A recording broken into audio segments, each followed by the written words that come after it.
Do that. We can I'm get a just wondering, karaoke going. have we got PJ's eating dinner. gonna do it? If you're tuning in, the king of beers. Croquettes. Is. Let me see. No, going for some sponsorship. Yeah, you are, bud. And See if they send me a slab. how did you go last week? I was good, fucked. Right, short and sweet. Yeah, nice. You got to do Yeah. a short, sweet one every now and then. I felt guilty, and then I was like, "Fuck, maybe I should try and put an intro together and jump on." And I was fucked. I was so tired, I couldn't get up. So I needed it. I'm going to be honest too, man. I'm a little bit fatigued recently. I know Shit. I think it's on purpose, man. You know how everybody's bragging about, like, there's all these memes and they brag about, or you know, all the conspiracy theories are now coming true and there's none left. Like, Yeah. I believe that's true to a point where they've gone, let's give them a bunch more, and it's so intense at the moment that I find myself hiding away from it a little bit. I can't be. I'm so fatigued that I can't keep track of it, and it hurts to try. And so I've stopped. I've completely stopped. I've got a lot of people sending me inboxes, and I do get to them and see them. But for a lot of the time, I don't even look at them for sometimes days at a time because I'm like, oh, man, I can't. Right. I just Well, my moment inbox I'm is fucking full, up. man. I can't keep up anymore. it's like, No, it's, I only look at Ass Cooked on Tuesdays. yeah, yeah, yeah, sweet. I don't Can you post- imagine? Like, we're only pumping pretty minimum numbers. Like, we're not crazy. We're not like throwing out huge numbers. We do all right. Can you imagine being someone like Rogan or one of those people that gets millions? You wouldn't Yeah, have an there's got inbox. people You'd working. disable your inbox. It'd be I fucking told, hectic.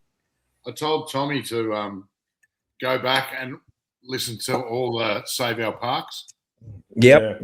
because I started on last week. I started on number 1, and because I'm in the truck all day, that's all I listen to now. So I'm on to number 4, and it's so good. Number 3 is the best. Or Hey, number 4. did you read that? Sorry, did you read that, Tom? No. Michael just said, remember the X tweet, Tom? I did Cafe Locked Out. Yes, yeah. I'll do that now. Yeah, So sweet as. apparently X, you've got to now repost it, basically.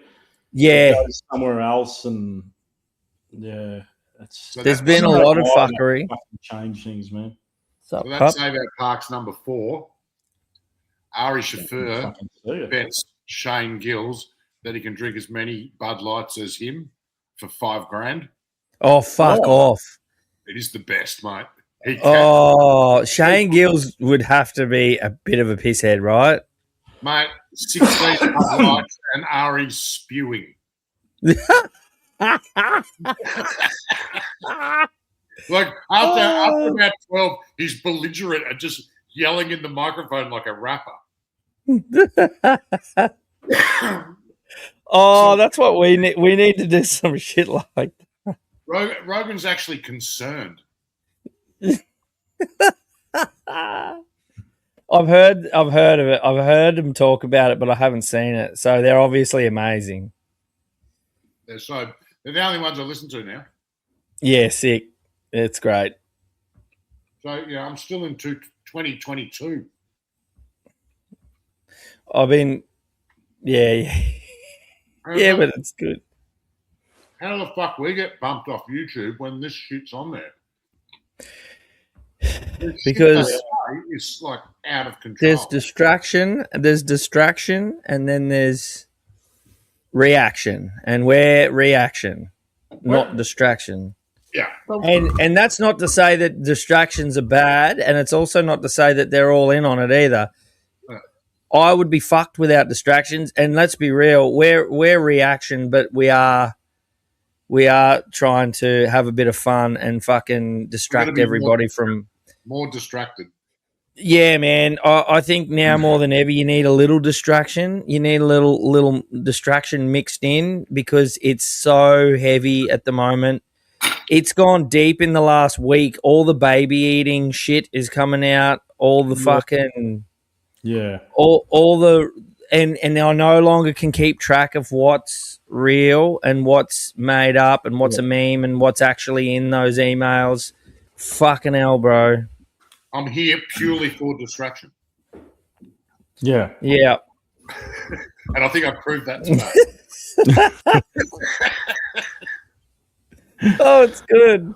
Well, I caught up with PJ very briefly the other night. He picked me up from the airport. I rolled into Melbourne at midnight, and Mr. PJ was lovely enough to jump out of bed, drive it, pick me up, bring me back to his house. Gave me a stiff drink and sent me to bed. And 3 hours later, I was up. About 3 or 4 hours later, I was up and I was on the road to Sydney. And I didn't sleep fucking for nearly 24 hours. And then I only got 2 hours. And then I didn't sleep for another fair whack. And I only got 2 hours. And then I got home. And then it was pretty much time for a podcast. And I run it off about 7 hours over 4 days. And that's not drug fueled either. I wasn't. You are welcome. So I was struggling, man. Struggle and grunt, rhyming slang for cunt.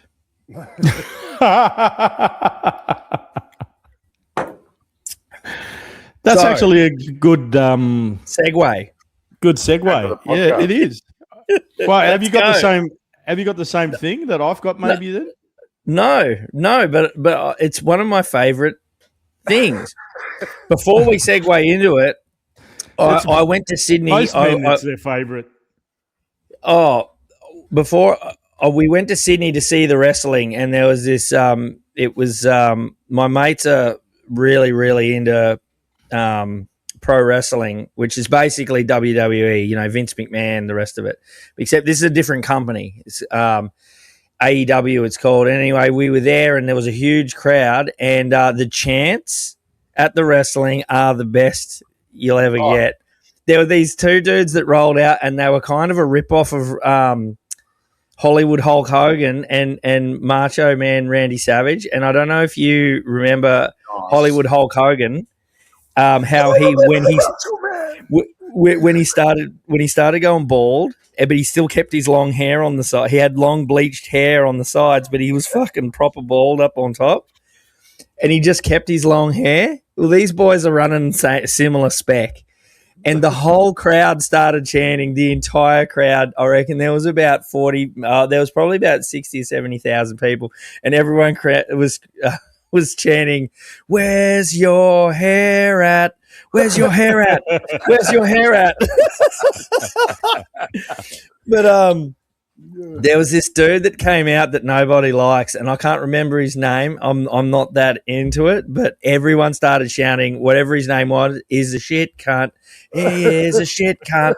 The whole crowd. And so I've got a mate that was at home that was watching the live, and they left it in. They didn't turn down the audience mics, and they left it in. And so we've got to be one of the only countries that chants cunt in a chant at sport in a live pay-per-view event. And it was. It'd have been 30 million viewers worldwide. Absolutely, there were.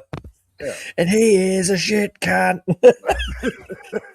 And they just all giggled, and they kept doing their job. But later on, there was an Aussie on the card, and he came out at the very end once the cameras were off, and he was like, "Oh, he is a shit cunt, isn't he?"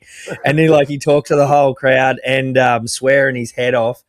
And it was just, it's one of them things where it's not something that you need. It's not like cultural. It's not really a proud thing, but it's just like a language thing.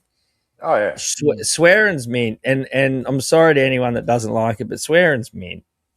Oh yeah.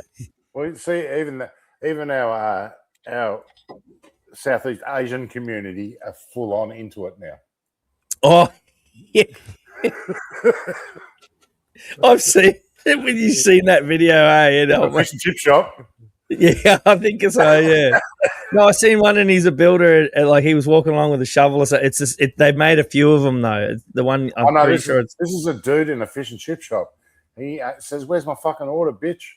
And she gives him the biggest fucking F&C rant I've ever heard in a very Vietnamese accent. I haven't seen that one.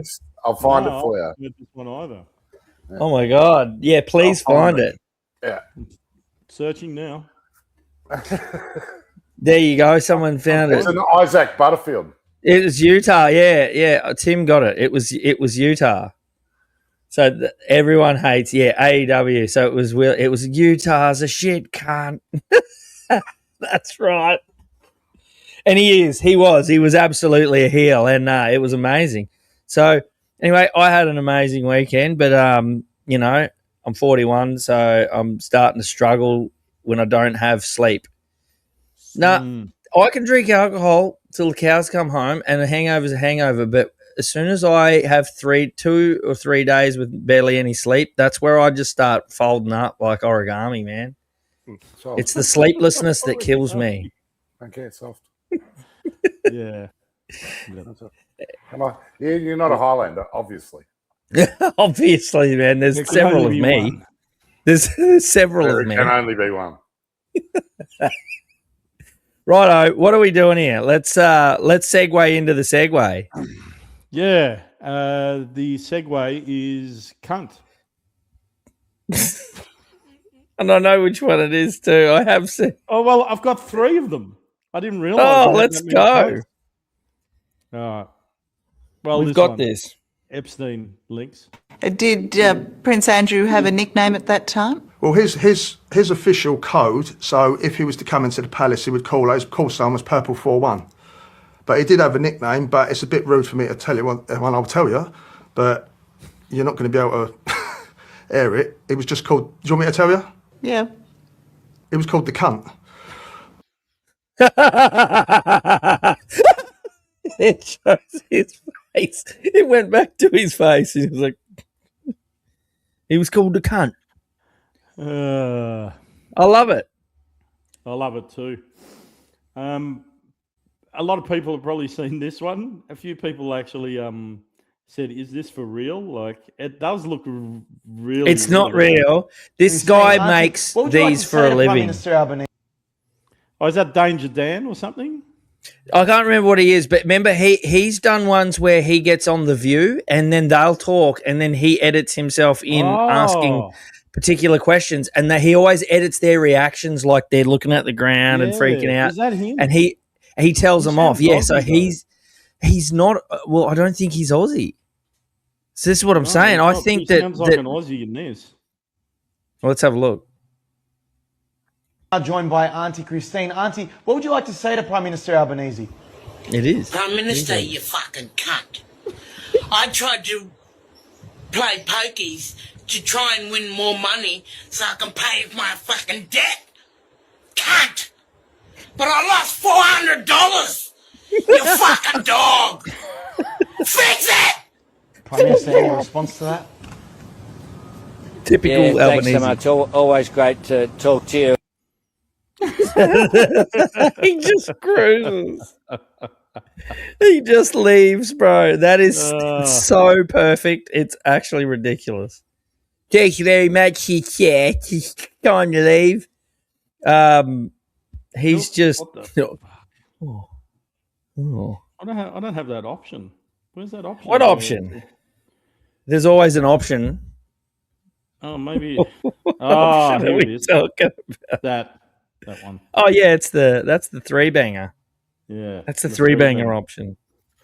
But I've got another cunt.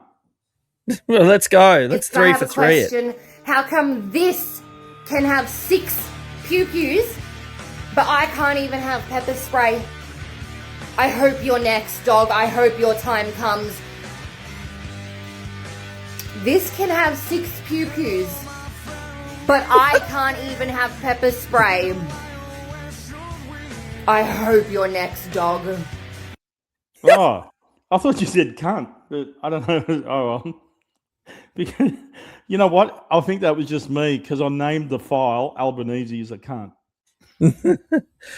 So what's she talking about? Them having 6 pew-pews? Pew-pew is slang for gun. Yeah. So because remember he had 6 rifles?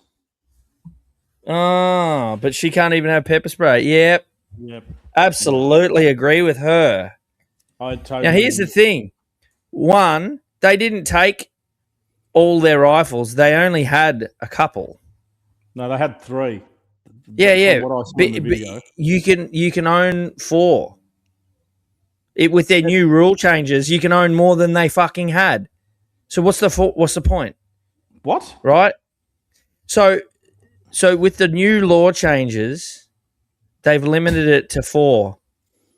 But if you are a recreational shooter or you're a professional shooter, it's similar to saying to a carpenter you can only have 2 drills.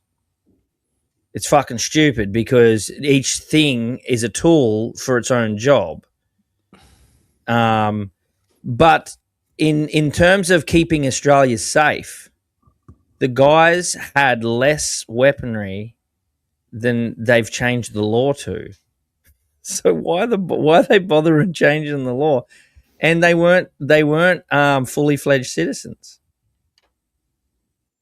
So there was a lot of fuckery going on, man. A lot of the rules weren't followed, and it wasn't that the rules need to be tightened. It was the people enforcing the rules need to follow their own fucking rules better, which I would assume is a funding issue. I'll have to find the Senate inquiry where they're accusing the AFP for radicalising the young bloke. Oh, we played really? That. Yeah. We've heard that too. Yeah. Look, I wouldn't be surprised at all. So the dude was radicalised by our Australian Federal Police. Yeah. And he was awesome. They were doing it. 13 and he had autism. Yeah. Can you imagine when he went feral and started shooting people and they seen on the news and they're like, oh, that's our boy that we've been pushing. Yeah. Yeah. They would have They would have been deleting some hard drives really fucking quickly. He was 13 at the time, and then. Sorry, it's all right. We'll get there one day. We'll learn how this program works in terms of how that person was engaged. And again, noting all operational strategies in relation to this matter were jointly agreed through set processes and constructs to the JCT with Victoria Police and ASIO. And ultimately, as a result of our action, DPP agreed to the laying of 2 serious charges. And the court found that, in fact, it was the AFP that was radicalising the child. And I'll read you the conclusion from the magistrate. By its conduct in attempting to radicalise TC for the purposes of gaining evidence to prosecute TC for the offences with which he's been charged, the AFP has completely and inevitably undermined the therapeutic process initiated by TC's parents and the countering violent extremism to seek to help to engage TC in the therapeutic and rehabilitative process. The radicalisation was happening as a result of the actions of your own officers. Do you accept the magistrate's finding? Listen, that's what I think is fine, and we accept the finding. So you're radicalising the kid. You're radicalising a 13-year-old boy with autism. Hang on. What was that, PJ? They're talking about the Vic Police, so this is a. You're a bit soft. Like I'm talking about your heart. You're a bit soft. Fucking what? He's about to throw a headbutt so hard it knocks you both out. Is that better? That's better, man. That seems better. They were saying TC, and they're talking about the Vic Police. Now, this dude grew up in fucking Sydney, so I reckon they've jumped on another incident and associated it with the Bondi internet. one. Yeah, because I was going to say, who the fuck's TC? Yeah, so this is another instance where they've done it. Yeah, it's got nothing to do with Bondi. Yeah, I agree. I tend to agree. I don't think it does either. No, I don't know who TC this is. A while ago. Yeah, this radicalising this kid was about 2-4 years ago, something like that. I remember seeing this going. Well, that dude at Bondi wasn't 19, was he? No. So yeah, so just because they're talking about a 13-year-old, and they mentioned the Vic police. So I don't want to spread misinformation. Yeah. No. Yep. So absolutely, and that's. I'll try and find out some more details on that because it's still a horrible thing for the AFP to be doing.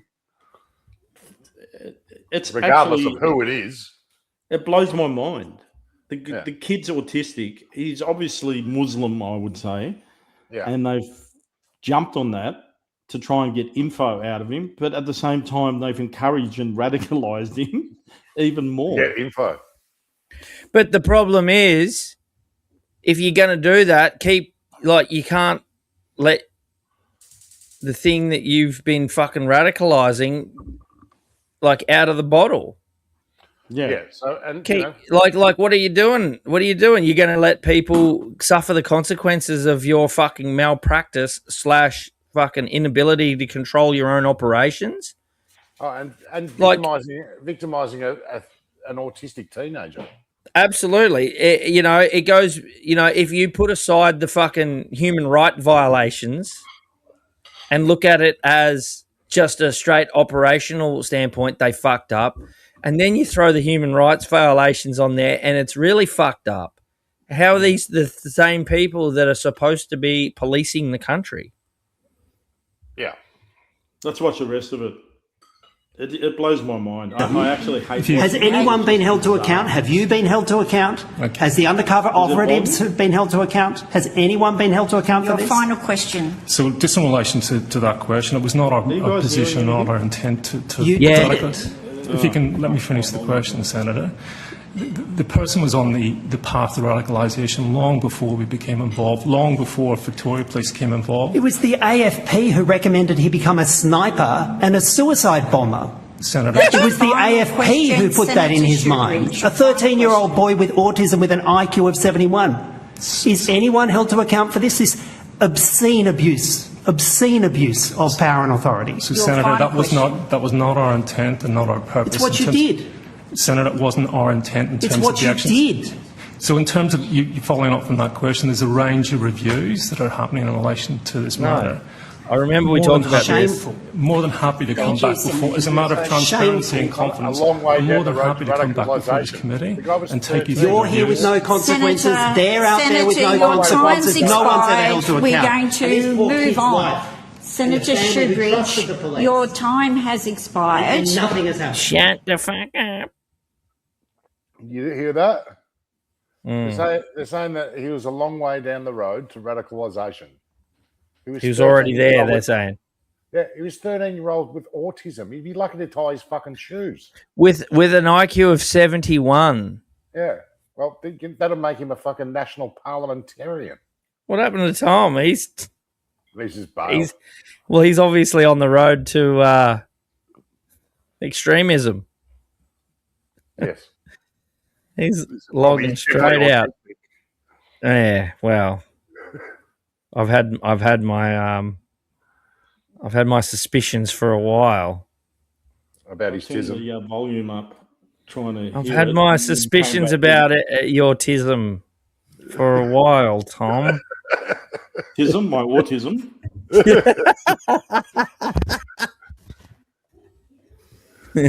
Who knows what I've got? He's like, I will not deny or concede anything. Oh, is that what the copper said? No, that's what you said. Anything at the end. No. What he was saying at the end was, it wasn't our intent. It wasn't our intent. It wasn't our intent. It's like, who gives a fuck what your intent was? Yeah. What happened is the reality. You can accidentally kill someone and it wasn't your intent for them to die. You'll still do manslaughter and go to prison. Yeah. So fuck how off have with none your of these intent. cops been charged? Because they're the ones that charge people.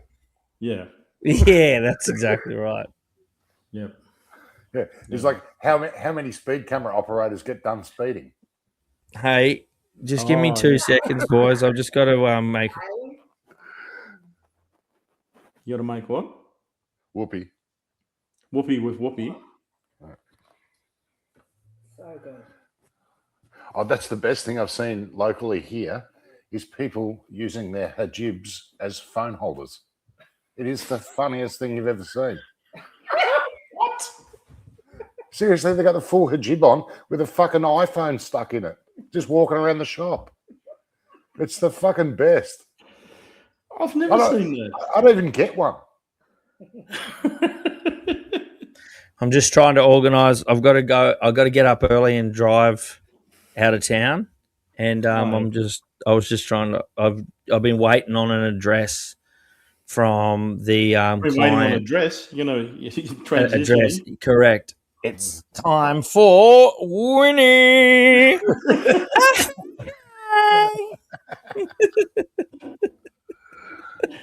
Oh, we're getting shut down today. Oh, I wonder. You know what? I didn't check. We're on YouTube today as well. For now. Oh, well, I sent you enough videos to get rid of that. Yes. Yeah. It won't be long before we're kicked off. Or are we even on there? Aldolf Smalls, he made me laugh this morning. No, it's not working. It's not even. Listen, Bess. Bess likes Winnie. I started coming up with some great plans for Winnie to make some appearances, and then I didn't. And then I thought better of. Then your wife got wind of it, and then it was no more. And then I realised I'd probably end up living in the shed. Lots of fucking cameras and lots of fucking hate and lots of people, death threats and lots of weird shit. And then I thought better of it. So Winnie's been put to bed. Sounds like my usual week. It sounds like a Thursday night for Tommy. A Wednesday morning. Oh, yeah, like Dickie Nee. She's like, yeah, well, I don't know what use I want. You remember Dickie Nee? Funny enough, I've actually got fucking hell, man. The universe works in a funny way. I've actually got a Hey Hey It's Saturday clip tonight that I was going to play. Yeah, and it's old school and it's kind of weird and it rounds off. And actually, I thought PJ might enjoy it.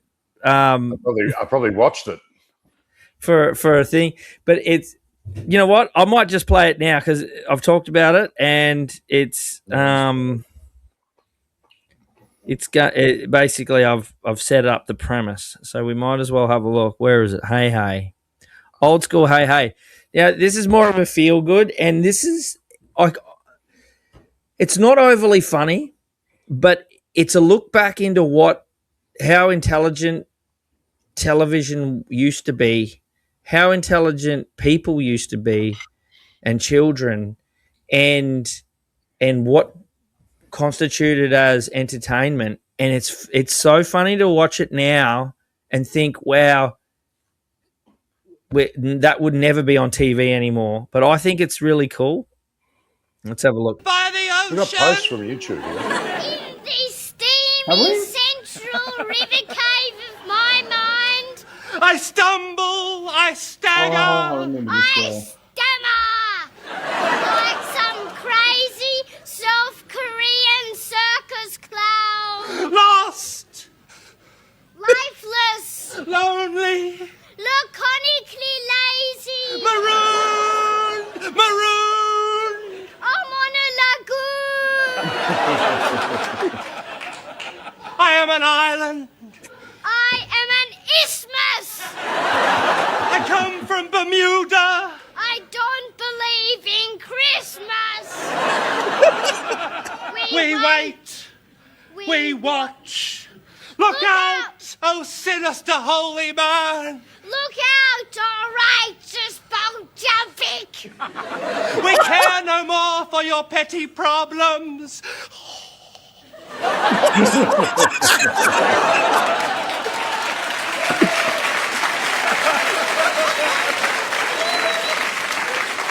make our own decisions! Today, we laugh, we joke, we chitter. But tomorrow... Tomorrow! We go to Phillip Island!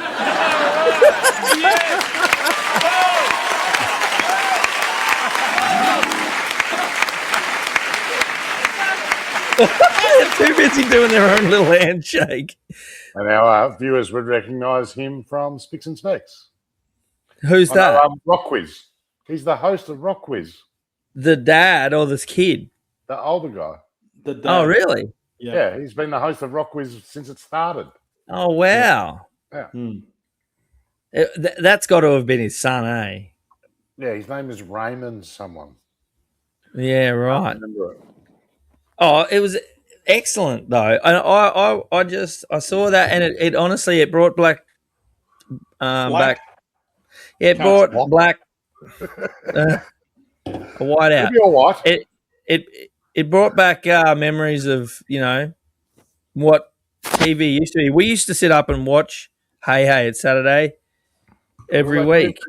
They moved it to Saturday night because it was originally in the morning, and it was just getting a bit risque for morning television. It was super risky for Saturday night. Yeah, and it was basically what the NRL footy show became.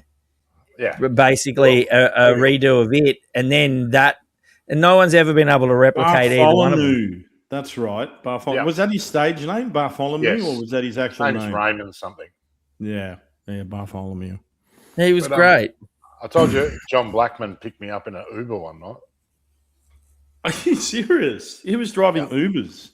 Yeah, sure. This is before he died. Yeah.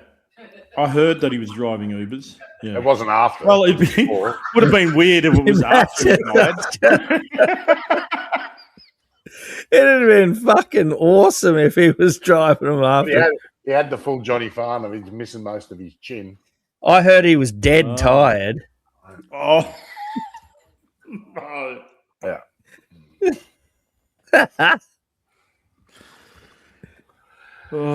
As we digress early in the piece. Yes. Yeah, but not too bad. We're not too bad. We have been worse. But yeah, I was saying there was comments from YouTube earlier.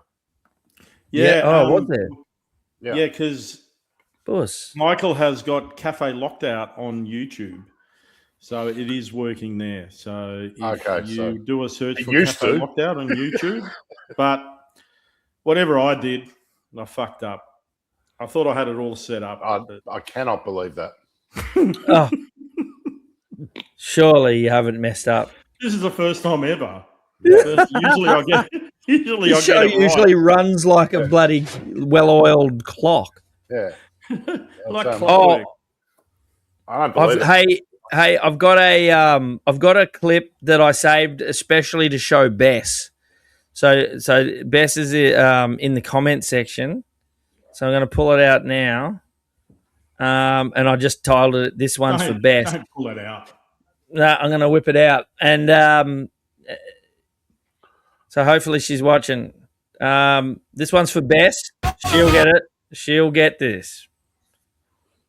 You ready? Everybody's going to the party, have a real good time. Yes. Not in the files, guys. Not in the files. Corn. Maynard. Just saying. Also wasn't in there. Michael Jackson and Kanye. Bad. So I have heard, and I like this conspiracy. I've heard a new conspiracy theory that after Woodstock 99, a lot of people seen how much people can gather together under the banner of what could be said as white music, and decided that metal, rock, grunge, and all the rest of it needs to be pushed a little bit lower and less celebrated. And they proceeded then to celebrate nothing but hip hop and rap for the next 25 years, but pushed it into a stupid lowest common denominator region, because anyone that listens or knows anything about rap music, the golden era was throughout the 90s and the early 2000s, and then it's slowly gone downhill from there. And these days, it's rough to find anything that's fucking got any substance to it, which can be said about music, but I don't really think I subscribe too much to that metal conspiracy, but I like it. Yeah, well, that said event also had 7 deaths and over 1,400 rapes. Awesome. That just put a damper on it. Yeah. Metal. It was obviously not right, and they blamed it all on Fred Durst. Yeah. Have you seen the Trainwreck documentary? I have seen it, and it is awesome. Yeah. What's it called? Trainwreck. Yeah, it was the perfect during Fatboy Slim's set. Somebody had decided to drive a van into the middle of the crowd, and it wasn't flat speed. It was creeping along, pushed in basically, but into the middle of the mosh pit in front of Fatboy Slim, and there was like 300,000 people, and it was pushing through the middle of the crowd, and there was a chick in the back basically getting raped on a mattress while they were doing it, and that ended fucking Fatboy Slim's set very close to the beginning of it. Like, he'd only done a few songs. He's probably half an hour into his set. Fucking crazy. And they didn't know about the chick and the thing for a while, but it was like a van driving through. Like, why did there was no security, dude? You've got to watch the doco, man. They had no idea what they were doing. They had no idea what they were doing. Sold 250,000 tickets, and they reckon there was over 400,000 people there. There was 500,000 people there. Why Red Hot Chili Peppers played? They burnt the joint to the ground. Boy, Flea came out wearing nothing. He just played and his dick was swinging. They had a sock over it. We're gonna watch this. Yeah, only for the one song, and then the sock fell off, and he just had his cock out the whole time. Dude, it was next level, man. And they played like Jimi Hendrix Fire, and they just set fire to the place. Everything, dude. But the reason was everything was on fire because they'd spruiked that they were going to bring out like a special guest at the very end, but they oversold it. So everyone was kind of expecting someone, and they played a hologram of Jimi Hendrix, and everyone lost their shit and burnt the fucking place to the ground, dude. It was fucking crazy. You got to watch the doco. Oh, it's incredible.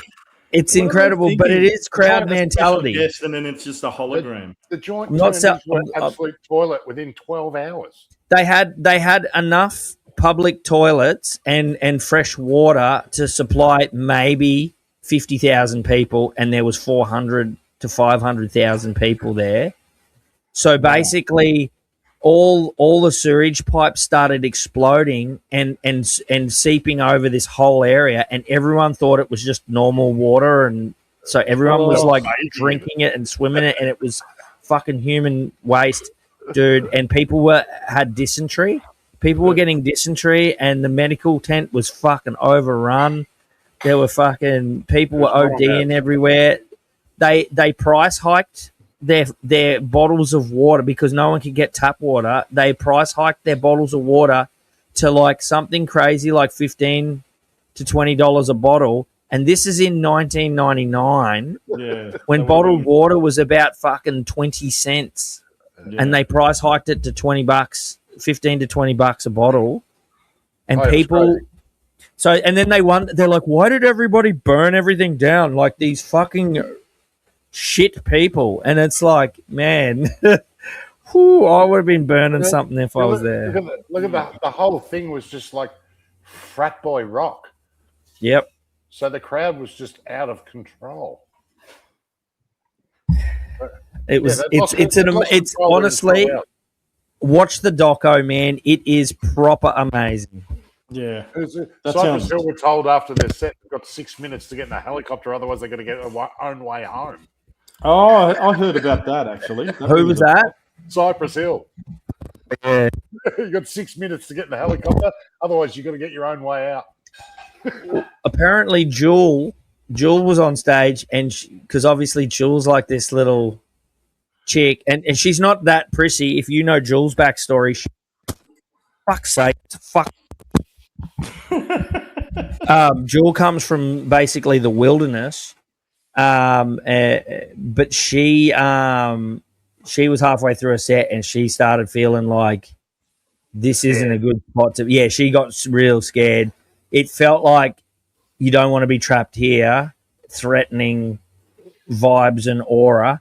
And she basically finished her set early and jumped the fuck on a helicopter. It was waiting for her to get off the stage, and she put the mic down, walked straight into the helicopter, and fucked off ski.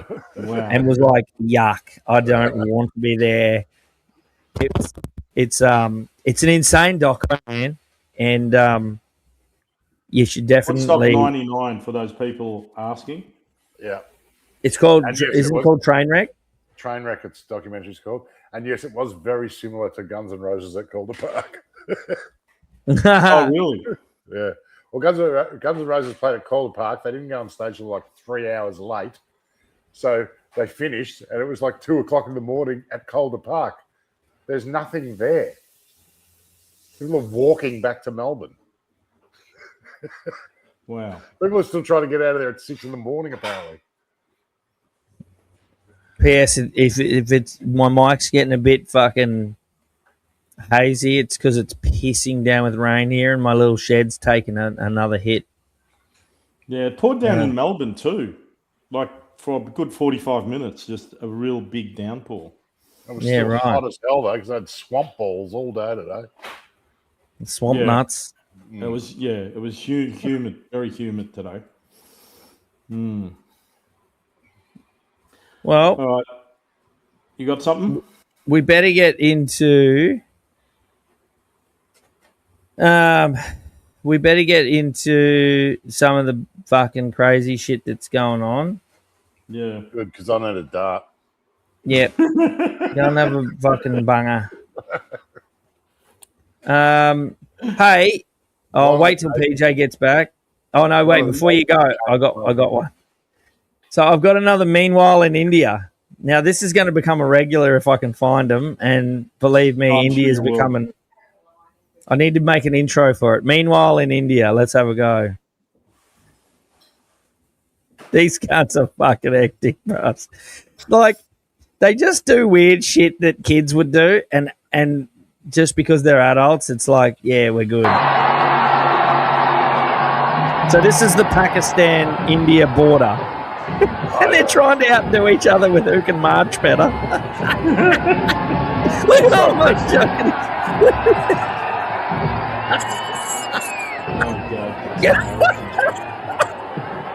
They're fucking children, bro. Yeah, bitch. Yeah. Look at Raj. He's like, fuck you, buddy. Bloody fuck you, buddy. Hey, fucking bloody fuck you. I fuck you bloody. Yeah, fuck you bloody fuck you. I fuck your mother. That was dead set John Cleese, wasn't it?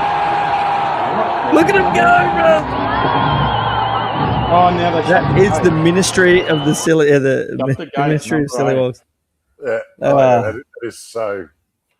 a Jackson 5 video. What the fuck was going on just then?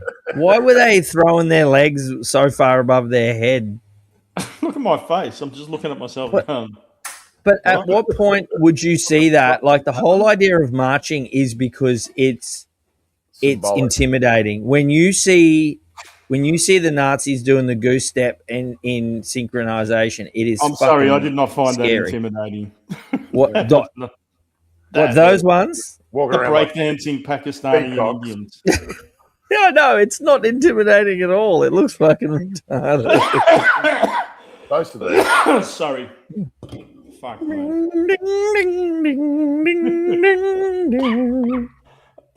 Anyway, meanwhile in India, they've got their own thing going on, man. And you know what? Power to them. Yeah, well, both nuclear powers. That's the scary part. Nuclear power to them. They want to get the button confused with their stomp. You know what's more intimidating? We've got our own intimidation. Like, what about if we would have added this to the mix?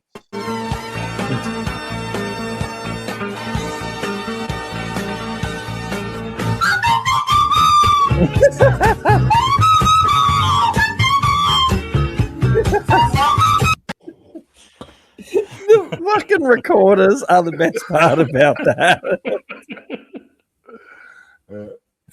It brings it to new heights, doesn't it? Oh, that was so bad. She's the reason why breakdancing will never be in the Olympics again. Piece of shit. And what's she doing with herself? She's not fucking breakdancing. No one's buying fucking lessons. Suing people for impersonating her.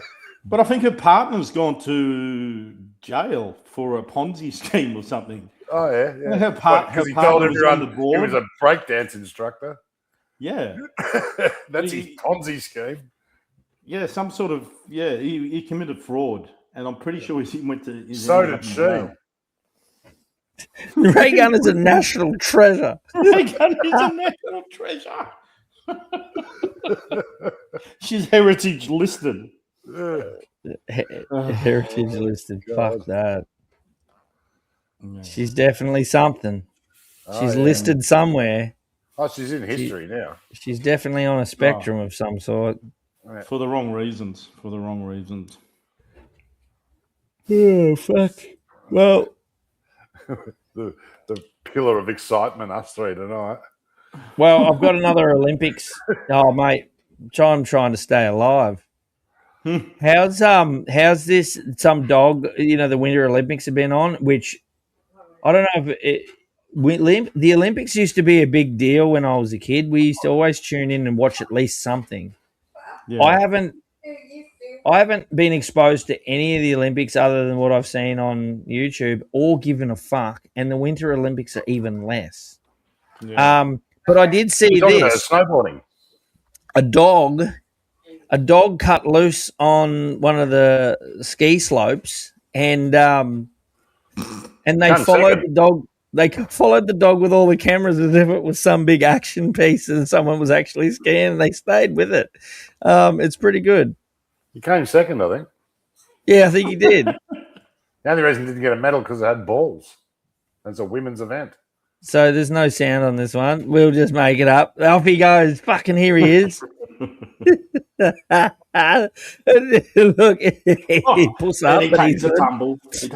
But then they're like, right, switch to camera 2. Camera 3. Here we go. He's sliding. Oh my God, he's sliding. He's on the downhill. And he won. He actually won. Well, he made a great time. But how is he just like, I'm going to run this? Like, he's done it. My dog would have sniffed around or something. He's done it before for sure. This is his first. He's just a funny dog. Funny dog. He's a bloody good dog. Eddie the Eagle is a fucking legend. I haven't seen that movie with Hugh Jackman yet. Is he in the Epstein files? I haven't. Jackman? No way. Q? Surely not. Name an actor beginning with Q. I'll bet you any money. I've always had my suspicions about that cunt. Oh, really? You don't like Hugh? Come on. Hugh Jackman. I saw. Yeah, he's woke. He's woke. He's woke. Is he though, or is he just keeping his job? There's a difference between woke and fucking keeping your job. Woke. You have to be to stay in Hollywood. Fair enough. Fucking Logan, man. Schnick. No worries, Jane Silent Bomb. Yeah, I'm disappointed. Yeah. Snooch. Like De Niro. I can't stand De Niro anymore. Just like, fuck De Niro. Every time he's on, he shits me. Like, he's got the TDS, Trump derangement syndrome. And I've gone off Trump again as well, but it's just like... I've gone off everyone, man. I've gone off famous people in general. I'm like, shut the fuck up. We don't care. Play your fucking part and shut the fuck up. I'm so sick of everyone. Two famous people I listen to at the moment. They're Ricky Chavez and Russell Brand. Yeah, nice. Yeah. Yep. I've gone off everything. Aside from being tired last week, fucking more tired than tonight, I had a break from social media without even meaning to. I just zoned out of it, and I've been busy. And I've been writing again. I'm writing a lot. Music at the moment, and I've been if I'm not watching something or hanging out with the kids, I'm writing, and I just haven't had time to scroll stupid shit. And I realized it was nearly Tuesday, and I hadn't saved a single video, and I was like, fucking hell, I haven't even got a video. I'm tired. Fuck this. I did the usual as well. I did actually I got 3 today. I got the is this racist? These people vote, and people talking shit. Nice. Go and have a dart, PJ. You look like you need it. Calm the shakes. Calm the shakes. Well, I don't know. Have you been following the email crazy shit, or what? What do you think?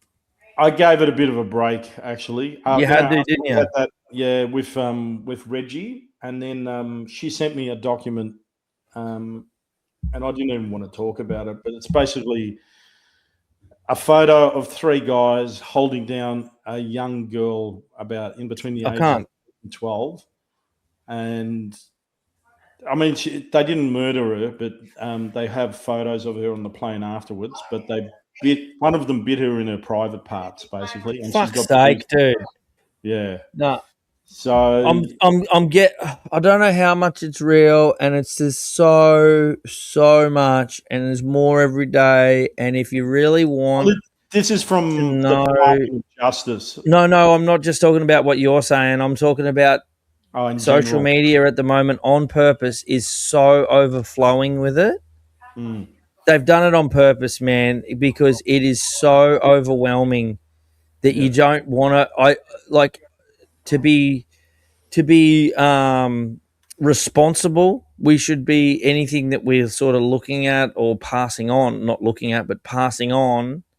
We should be at least looking into whether it was really an email and not made up and blah, blah, blah, and trying to find it. There is that much, man, that you could spend the next 3 years full time, 8 hours a day, 7 days a week, looking into them. And for what? What are you going to get out of having that information and saying, well, look at this email. This is real.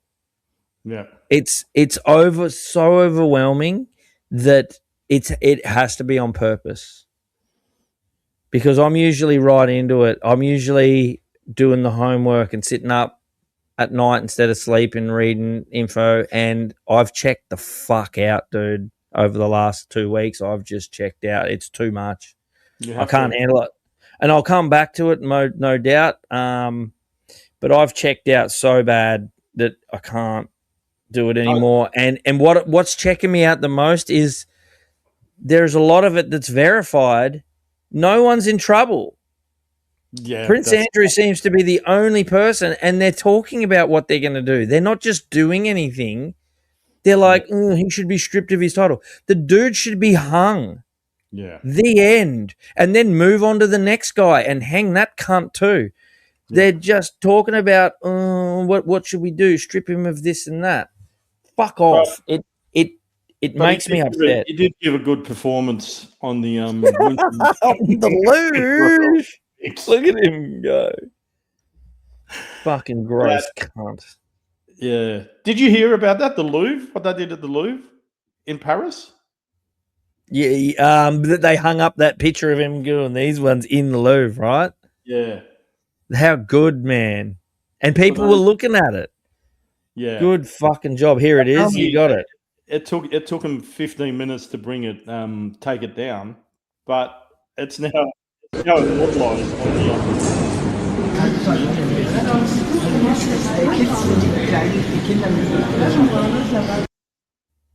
It's perfect. They should have left it there, man. That is something to remember. Yeah. Yeah. We've got a few comments here. Stefan said it's called fatigue. Absolutely. Johnny Alfred said, when they're trying to desensitize the public so that the fucking pedos can get away with it and the public won't react. Absolutely agree. Yet I'm still fatigued. It works because it's psychological. It's not a choice. When you're overwhelmed, and they're overwhelming us with bad guys, so we can't see which one to grab.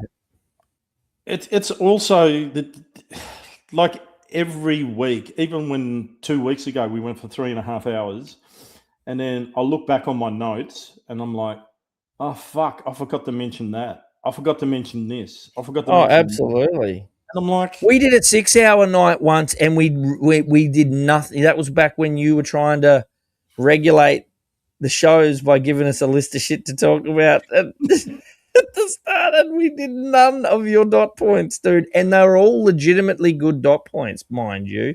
It wasn't like he gave us a shit list. We just got sidetracked and filled up 5 to 6 hours and didn't touch on almost any of the dot points. That's how much there is, and that was a standard week. Yeah. We're now dealing with fucking magnitudes above that. I thought it was. Remember the first show or first 2 or 3? I was like, "Are we going to have enough to fill an hour?" Bro, now it's like, remember I laughed when you asked that, and then you went, "Yeah, you're right. There's always something going on," and now we're like, "Fuck me." Now we could do this. Overload. You could do it every day of the week, man, and still have more to talk about. Oh, I wanted to plug Michael Griffith. He's going to, what is it? Lesbians against. He's going to have some lesbians on the show, on his show, Cafe Locked-Out. How's this? Nice. Lesbians against men wanting to be lesbians. So, and I am going for the lesbians. Fuck yeah. Yeah. Absolutely. Bring those shields on. That's going to be sick. Yeah, cool. Good. Because that's exactly what Sal Grover is up against. I want some angry lesbians. Good-looking ones, though. No. I don't care. No, that doesn't... I'm just joking. But I want the diesel ones. I want some angry lesbians that are like, this is bullshit. Like, Tom's just saying he wants angry lesbians. Michael's going to have lesbians on his show that are against men who pretend to be lesbians, because that's a thing now. Do you remember, like, when you were in high school and you'd go, gee, I'd love to be a lesbian? No, the joke was, I'm a lesbian trapped in a man's body. That was the joke. And so, been a practicing full-blown lesbian my whole life. I love going the growl. But some people... Carpet muncher. An overripe mango to just... Johnny goes, Tom is an angry lesbian. That's me. That's right. Any lesbians out there, I'm available. Lesbian admission. Yeah, it is. It is about time. Complain about my penis? That's just sexist. I can be a lesbian. Oh man, I anything. nearly picked up back in the day when I was single before I met my missus. I nearly picked up this lesbian one night, and she was brutal, dude. She was fairly hot, and I was trying to tune her all night. And in the end, she was kind of like rolled her eyes, and she goes, "All right, let's see what we're working with." And she shoved her hand down my pants and goes, "Nah, I'm not fucking doing it for that." Walked off, and I was like, "Oh, fucking brutal." Not worth it for that. Oh, she must be clapping some hectic fucking toolbox at home, but it just sort of and I went, you know what? I deserve that. No, I respected and deserved that. I should have known better than think I was going to get away with hitting on a lesbian all night, and she was going to let me just. Well, you got to second base. Yeah, well, not really. Almost second base. But it was fun times. Renaming it. You stole first. Cafe licked out.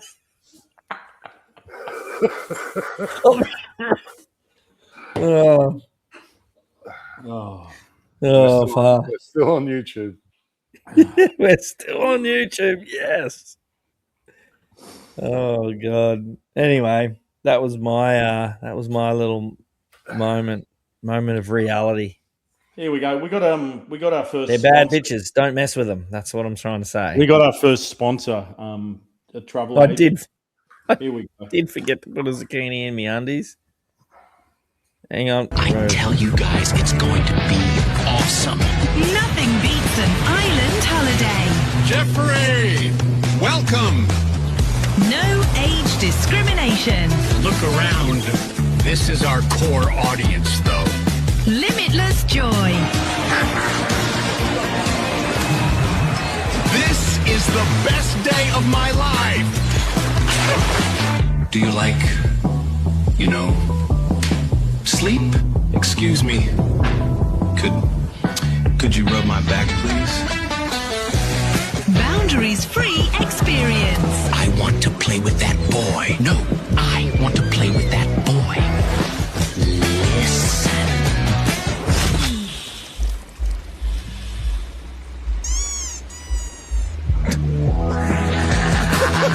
Are you sure this is healthy? Of course. Private procedures. Whoa, I think I feel something. Hello, guys. Book your dates now and get a free photo shoot. Shall we go to my place now? I love how they've got Michael Jackson in there, but he's the one who's probably the most innocent after all of the shit. Bro. That, if anything, I believe there was emails saying don't invite that guy back. He spent the whole time on the island running around trying to fucking save everybody. And then freaked out and told them all to fuck. Yeah, man. Apparently he tripped out as soon as he got there, and he was just trying to help everyone. On the island? He went there for a party or something at some point in his career, that's what they all say. And spent his whole time running around trying to help, freaking out that the people there were too young and were being compromised. I don't know. They said, don't bring this fucking guy back ever again. But who knows what's real anymore, man?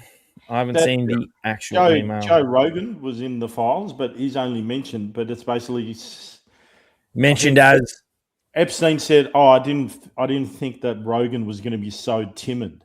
So basically Joe Rogan was suspicious and basically just went, nah, I'm not fucking getting on that fucking island. Yeah. He goes, I Googled the guy and went, fuck that. And that was what he sort of said. Oh yeah. Hey, you know what else? I was watching the Jimmy Dore show, and this documentary filmmaker was on it, and because the Dalai Lama is mentioned in the Epstein files as well, and he said he was in awe of the Dalai Lama, but he ended up changing his mind when he made the documentary because he went to the toilet at the Dalai Lama's place, and the toilet bowl was filled with urine. So he went to flush it, and one of the minions from the Dalai Lama came up and goes, no, don't do that. I don't know if he'd already flushed it or not. That's beside the point. But he goes, no, don't do that. And he goes, oh, why not? He goes, because the followers come and drink it. So because they want a bit of spirit from the Dalai Lama. This is a true story. Oh, enough. I don't want to talk about drinking wee-wee, bro. Too much. Imagine being that into the Dalai Lama. He rolls around in a nappy as it is. Well, I went totally off. I want someone to change my nappy. He's not Indian. Dalai Lama. Oh no, the Dalai Lama. I thought you were talking about Mahatma Gandhi. No. The Dalai Lama. Now I know. But what did he do? He did some fucking controversial shit recently anyway, didn't he? What did he say? He was going to lick someone's ear out or something? No, kiss my tongue? Yeah, he said, kiss my tongue to the kid. Like, they've always got kids in the Dalai Lama. Kiss my tongue. Suck my tongue. Yeah, suck my tongue. He goes, now you suck my tongue. And then everyone said, because I called it out. I did a what the fuck on it. And then everyone just called me out. This is how fucked the world is, man. They called me out and they go, you don't understand. It's just a cultural thing. I'm like, no, it's not. Because this guy travels the world and you're telling me he doesn't know understand. That's inappropriate, like that the rest of the world is going to think Tibetan fake. Yes, Daryl. Yep. He's not going to go think, like he should have thought twice and going, oh, this is my culture, but I better not do that because the rest of the world is not going to take it that way. And I reckon it's bullshit. I don't reckon that's part of the culture. Fucking tonguing a kid. No. Suck my tongue. Suck my tongue, he said. Yeah. Fucking gross. Well, on that note, let's play the intro. Oh, whoa. That's early. 10:07. Well, it's 10 past. It's been an hour and 10 minutes. What's Sportsbet playing? Don't know. But you've all drank your own piss. It's sterile, and I like the taste. All right. There's warning. There's a little bit of there's quite a lot of Epstein videos in the intro tonight. What the fuck? What the fuck is this world? What have they done to us? What did they do to us? You know how much Trump reduced with the deficit this year? You know how much Trump reduced with the deficit this year? Trump reduced with the deficit this year? How much Trump reduced with the deficit? $1,500,000,000. You know how much Trump reduced with the deficit this year? Trump reduced with the deficit this year? How much Trump reduced with the deficit? You know how much Trump reduced with the deficit this year? Trump reduced with the deficit this year? How much Trump reduced with the Trump reduced with the Trump reduced with the deficit this year? How Trump reduced with the deficit this year?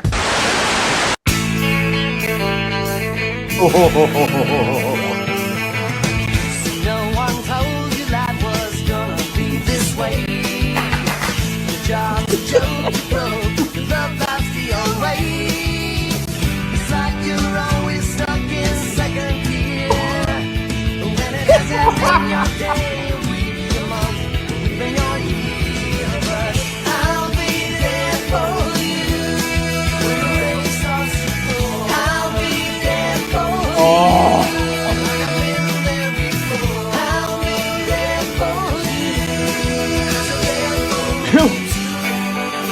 Smelly cat, what are they feeding you? Something in the way.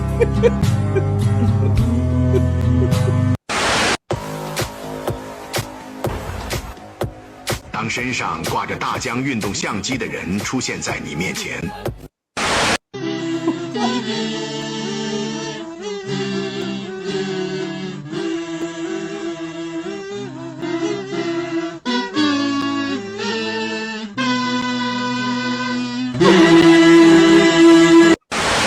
A ver, hijo de la chingada, deja de estar viendo memes, pendejo. ¡A la verga, me vale verga, perro! ¡Y cálate a la verga, con su puta madre, la verga! ¡La verga, verga! Name is Jeffrey. I like sex. It's nice. This is my island, Little St. James. This is Downey, Island Rapist. Naughty, naughty. This my house. Entry, please. Here's my neighbor. He is pain in my asshole. I get a big yacht party. He was get a big yacht party. I get a yacht model. He must get a yacht model. I get a sacrifice. He cannot afford. Great success. This is my friend, the smartest man in the whole St. James. I love him. Love you too, nigga. Over here, our town pizza place. Mmm, delicious. My bed. Fuck. Nigga. Fag. My favorite game, Fortnite.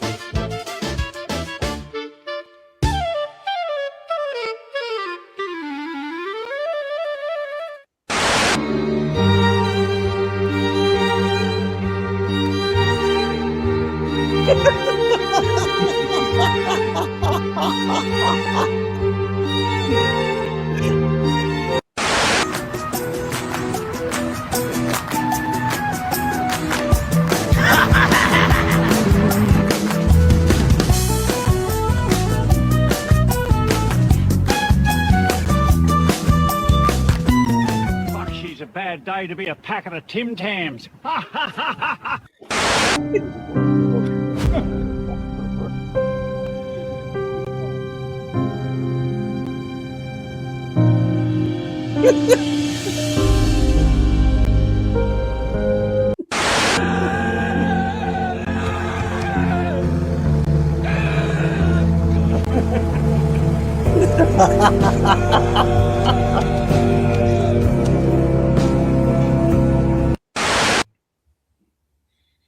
Can all you fucking people stop being fuckheads? 20 fucking messages of you cunts. Oh, you come with it? Does the cutie in the fucking... Does the cutie come with it? Does the good looking guy come with it? Do you come with it? Listen, fuckers, stop making fun of me, cunt. If you don't want the fucking thing, you don't have to have the cunt. Okay? But stop making fun of me, because I'll fucking come and bash the shit out of you.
It's what you hearing, listen.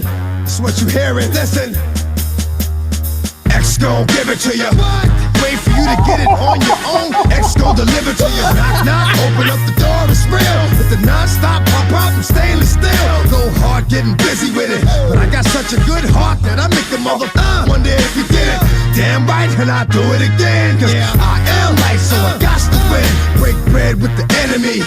No matter how many cats I break bread with, I'll break who you sending me. You motherfucker never wanted nothing but your life saved. That's on a life day, I'm getting down, down. Like it said freeze, it won't be the way. They don't know what the fuck they're doing. You understand that? Only thing you can't steal was came out to play. Stay out my way, motherfuckers. We gonna rock, then we gonna roll, then we let it pop, don't let it go. What? X gon' give it to ya, he gon' give it to ya. X gon' give it to ya, he gon' give it to ya. First we gonna rock, then we gonna roll, then we let it pop, don't let. Yeah, buddy. Yep. So see you later, YouTube.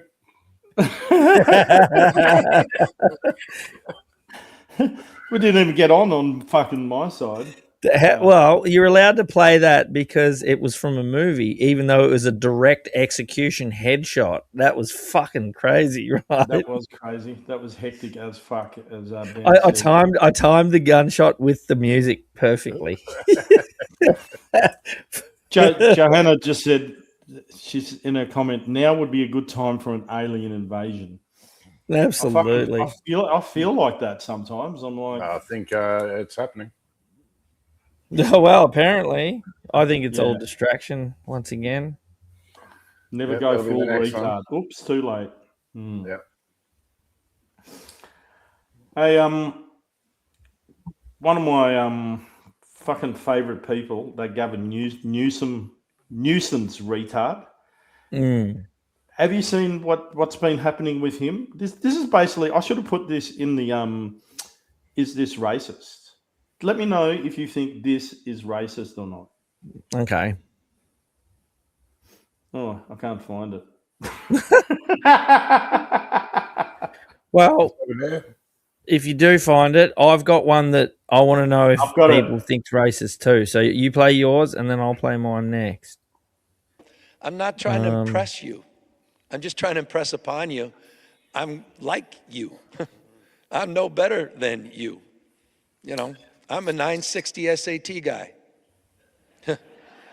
And, you know, and I'm not trying to offend anyone, you know, trying to act all there if you got 940. Chill out. Literally a 960 SAT guy. I cannot, you've never seen me read a speech because I cannot read a speech. Maybe the wrong business to be in. What is he talking about? My dyslexia, I haven't overcome dyslexia. I'm living with it.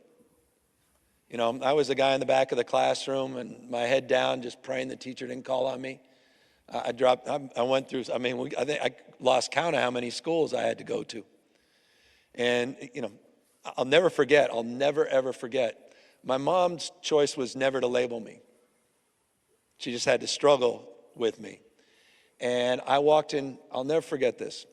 It was probably 8th or 9th grade, walking home, got home early. My mom was always working, so, you know, I'm cooking, literally lived on Stouffer's lasagna, macaroni and cheese. I got finished, you know, 2 pots of macaroni and cheese and got bored. And I went upstairs and there was a file cabinet open and it said Gavin. In fact, she had a weird name, Gavinsky. That was like my nickname. And I opened it up and it was all of these reports from the doctors. And I never realized I was going after school 3 days a week. I didn't know what for. And it was all around, it was the lisp and the reading, the B's and the R's were backwards, spelling which, W-I-C-H, or, you know, the whole, and I'm like, what is this? And that's when I learned I had, quote unquote, dyslexia. My mom was furious because she didn't want that to limit me. How the fuck did he read all that? How do you know it says Gavin? How is he a 960 SAT, which is their fucking how they measure people's intellect in school there, I think. I don't think we have that here. Well, it's their test result. It's their final score of their final exam. Yeah, SATs. Which is like ATAR that you have here. Yeah. Correct. So it's like your final schooling, like all the accumulation of your entire schooling existence all summed up onto the final test. And that test score is your score, which I think is a stupid thing because I know a lot of people learn everything after school. I was a retard at school because I didn't listen, not because I couldn't do school, because I couldn't listen. I didn't want to be there. I didn't have a reason to be there. I didn't have a reason to answer their questions, so I didn't. And so my scores were terrible. But, I mean, what are you scoring? People's ability to memorize things that you're told and then regurgitate them upon command? Yeah. I mean, to a certain point, that's not all it is. Obviously, you've got to show how, you know, you've got to learn methods and and whatnot with maths and stuff like that. But for the most part, school is just a big thing that you're either good at, or some people, although they're not good at school, are still clever. So I always thought that it was a bit weird judging someone's whole intellect based purely on a score that they got from when they were barely through puberty. Yeah. You know what? Actually, you just reminded me of something. When I was in Germany, I had a reading disability or learning disability. I totally sort of forgot about it, but I couldn't actually string words and sentences together. So I would just read the letters out like as they were. And that's hectic. So the teacher basically called a meeting with my parents and said, your son has to stay down, blah, blah, blah. And I think they tried to get a tutor in, and it just wouldn't compute that I had to form words. And then I was so you were just saying... Yeah, but I was watching my cousin, and he was reading comic books to me. So he was reading Mickey Mouse comics and other comics. And then all at once, my mum goes, then it was just like a light bulb went off in your head because you wanted to read these comics on your own. And bang. And then the thing is, I remember in year 1 or year 7 in Australia, or year 8, I just then went ahead and I read all the books like in the first week. And you know how you used to have to read it out in class? Yep. And I would become bored. I'd become bored because I'd already read the whole book in the 1 week. Yeah. Well, you went the other way. You overcompensated. I went the other way, yeah. And then I became disinterested in school. That's why I ended up fucking over it, because I was disinterested, because I did homeschooling until year 8. Jason Cornick goes, I can't read German either, Tom. Me either. I just sound out the letters.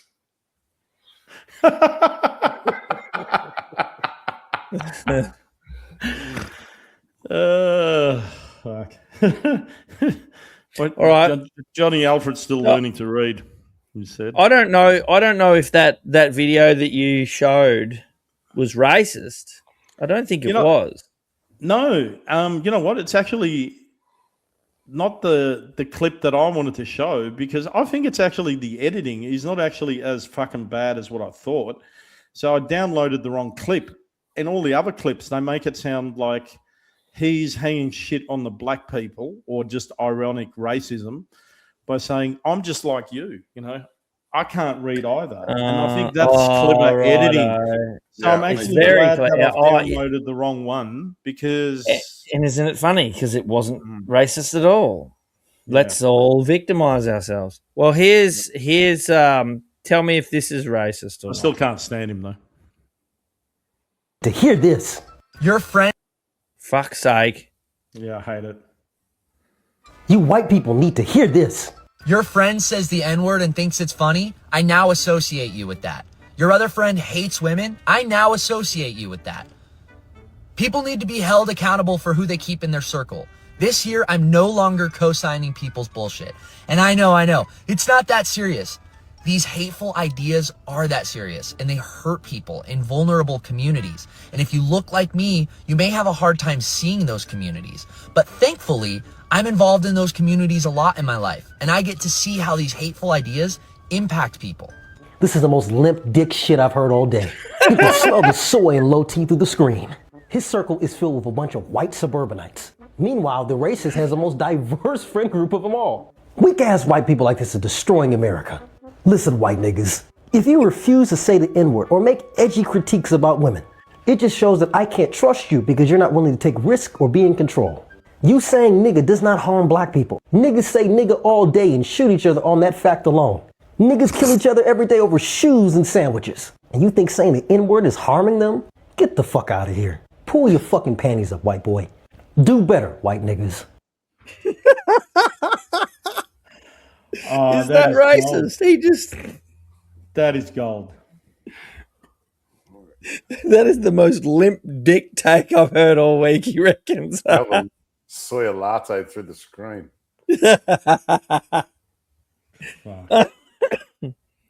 Oh, man. And you know what? I thought the same thing. And then he came back and said it. And I was like, thank God. Because, you know, I could easily be friends with that guy. Yeah. And that's not racism. If you're a racist, it doesn't matter how much you think somebody's a cool person. If they've got different color skin, you're not into being friends with them. That's real Remember racism. that video that I shot that we played a while back? Yeah. Where the lefties basically, or Democrats, or who might have been some Republicans in there as well, they were being asked, should black people need to show their ID to vote? Or, you know, and they're like, yeah, like they shouldn't need it because they don't have ID. And then the black people were asked, and they're like, of course we have ID. And they're like, do you have access to the internet? Because the white people think you don't have access to the internet. And they're like, the black people are just frowning, going, what? Why would they say that? Like, of course we've got access to the internet. And that is reverse racism to me. It's the bleeding hearts that go, oh, we think. Oh, you know, man. It's even that guy. Even that condescending. guy at the start there, and he's like, I've been a part of these communities. Like it's so condescending. Like he's come down from his fucking ivory tower, and he's you know, like you know when the king comes down and walks through the peasants for a day. It sounded like he was basically saying that, and that to me is fucking way more disgusting to listen to. Than most of the things that we laugh about on video, with the exception of a couple of them. And so, without further ado, should we play Is This Racist? Yes, of course we should. And once again, the points are worth nothing. Like, whose line is it anyway? At the end, we'll tally up how much was racist and how much wasn't, and we will eventually get to the bottom of whether the internet is racist or not. It's not us. We're not making the videos. We're just reacting and keeping score. But I think the racists are winning. Oh, fuck. I can't find it. The racists just lost. The racists are losing. I think I've got to export it again. I must have named it something stupid. Well, you know how we were talking about parking in bad spots the other day, like parking in a handicap spot? Oh, was that you guys? Maybe it was someone else. And you got to have you been moonlighting on another podcast, have you? No. It might have been during the trip. But we were talking, one of the boys had a knee reconstruction. It was them. And he didn't get a disability sticker, but he was parking in disability spots. But then he reckons he'd get out and people would be looking at him and he'd really ham up the leg. It reminds me of Danny DeVito in Twins. That's he gets the parking fine for the do I look able to you? Well, this one works. So when you park in a handicap spot, so now you have to lock into character so they don't get suspicious.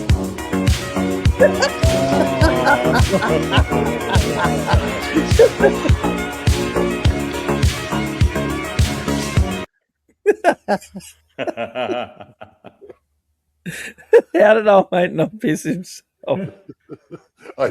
He's almost. Oh, yeah, he's very close to it. Have you ever seen the Fat Pizza movie?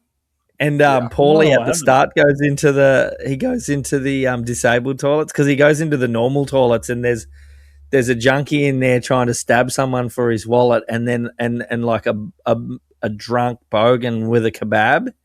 And he's like, donor. And then someone's shooting up in the corner and he's like, fuck this.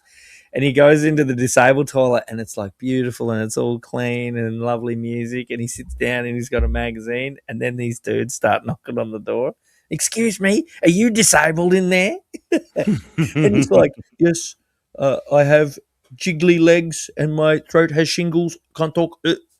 But then when he's fucking an able-bodied cunt in there, and they start prying the door open, and it's just hectic, man. Fucking, you got to watch Fat Piece of the movie. It's excellent.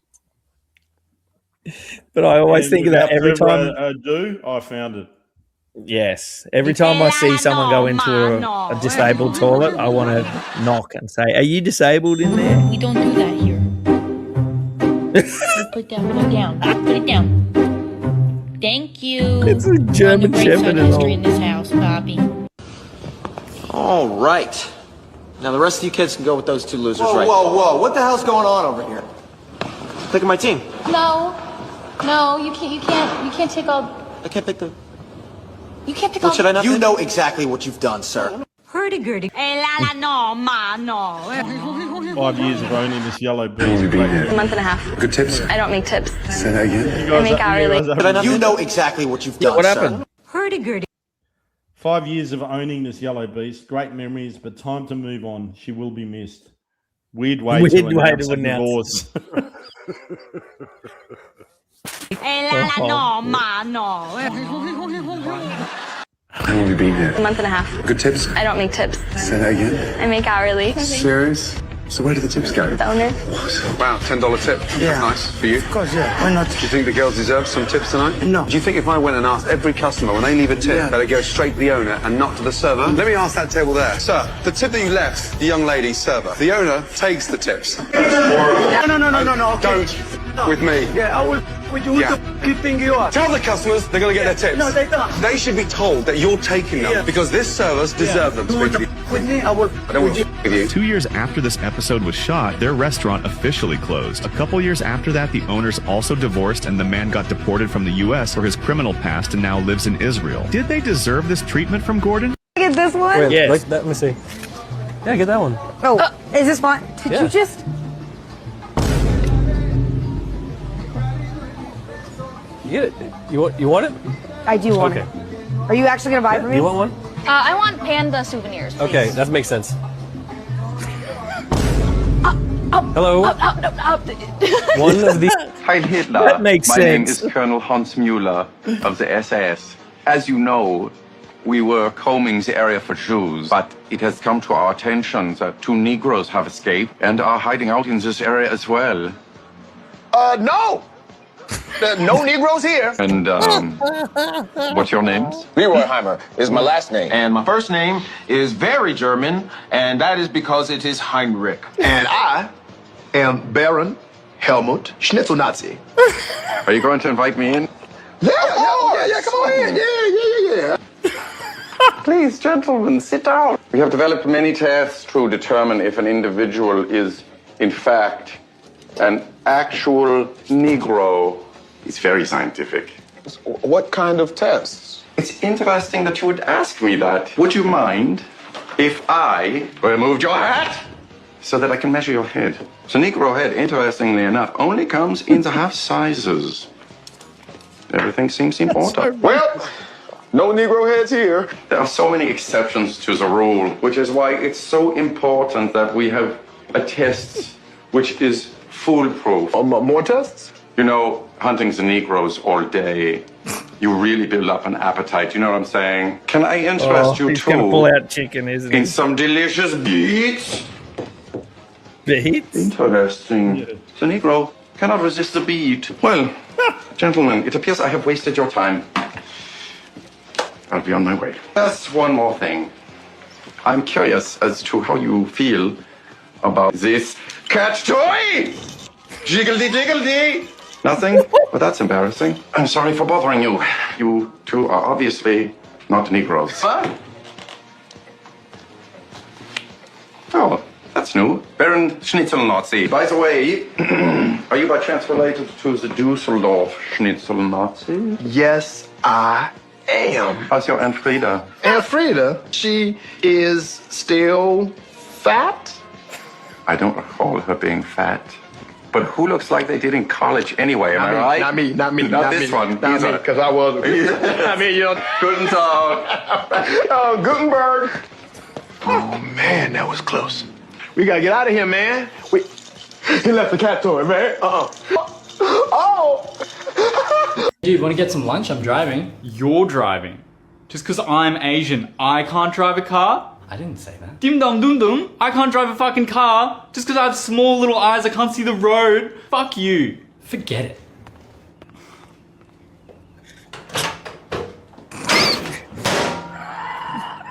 Oh, no.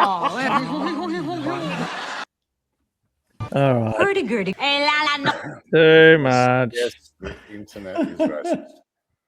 100%. So, yes, that was racist. Was it? I was very unhappy with the white face. Yeah, that's uncalled for. Oh, good point. Good point. Just Um, imagine if it was the other way around. It was extremely offensive. Well, Anyway. the other way around would be wasted on those individuals. Oh, of course. Oh, fuck. Oh, man. So, remove that. What else have we got? I've got some fucking brutal shit. Should we talk about Pauline Hanson or leave that for later? Yeah, let's have a chat about Pauline. So apparently she's been recommended to be investigated for hate speech because she said that all Muslims are bad Muslims. Now, I've watched it. I don't have the video, but she just stumbles. You know how she sometimes stumbles? She's trying to get it out. And so, in my opinion, she just fucked up the way she said it. But what did she say? And she did actually. She basically. Was it anything bad? Yeah, she basically said that we don't want Muslims that don't assimilate here, and that all Muslims, I think she said all Muslims, you know, they study the Quran, and the Quran basically says you can marry, you know, a 9-year-old, blah, blah, blah. All the rest of the shit. Yeah, and it's actually true, though, because I've been... How can it be hate speech if it's true? Yeah. So it's one of the big things that shits me is because everyone wants to turn around and say, you're all against this fucking immigration, yet you're all descendants of immigrants and blah, blah, blah. And there's a big fucking difference. Yeah.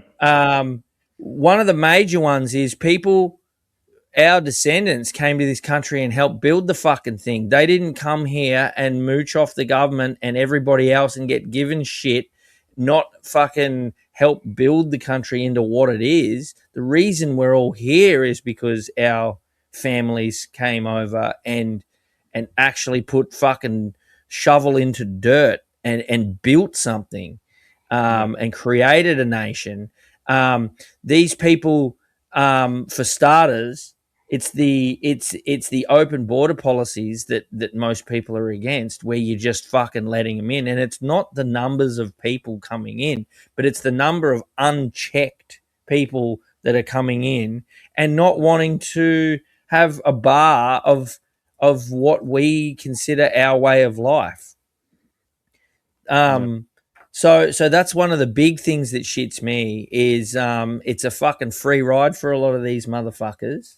And, you know, life ain't easy. I get that.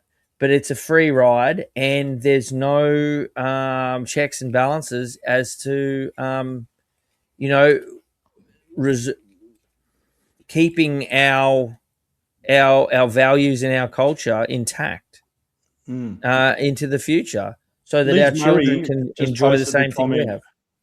The real unedited clip shows what she actually said. It was radicalized ones, she actually said. So she starts off saying the radicalized Muslims, but then she talks about the Quran, and then it sounds like she's talking about all Muslims.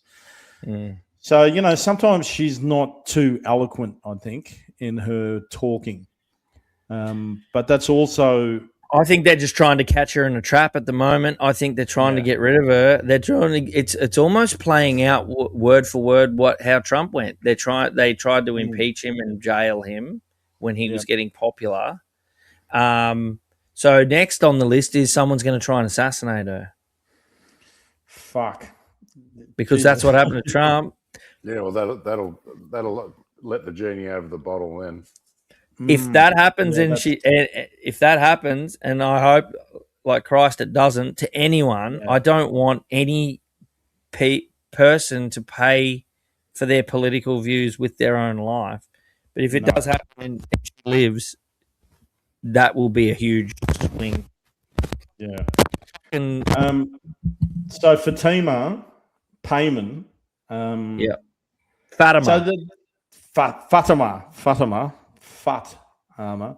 I don't understand then, how does she get away with what she just says now? It's different rules for some, mate.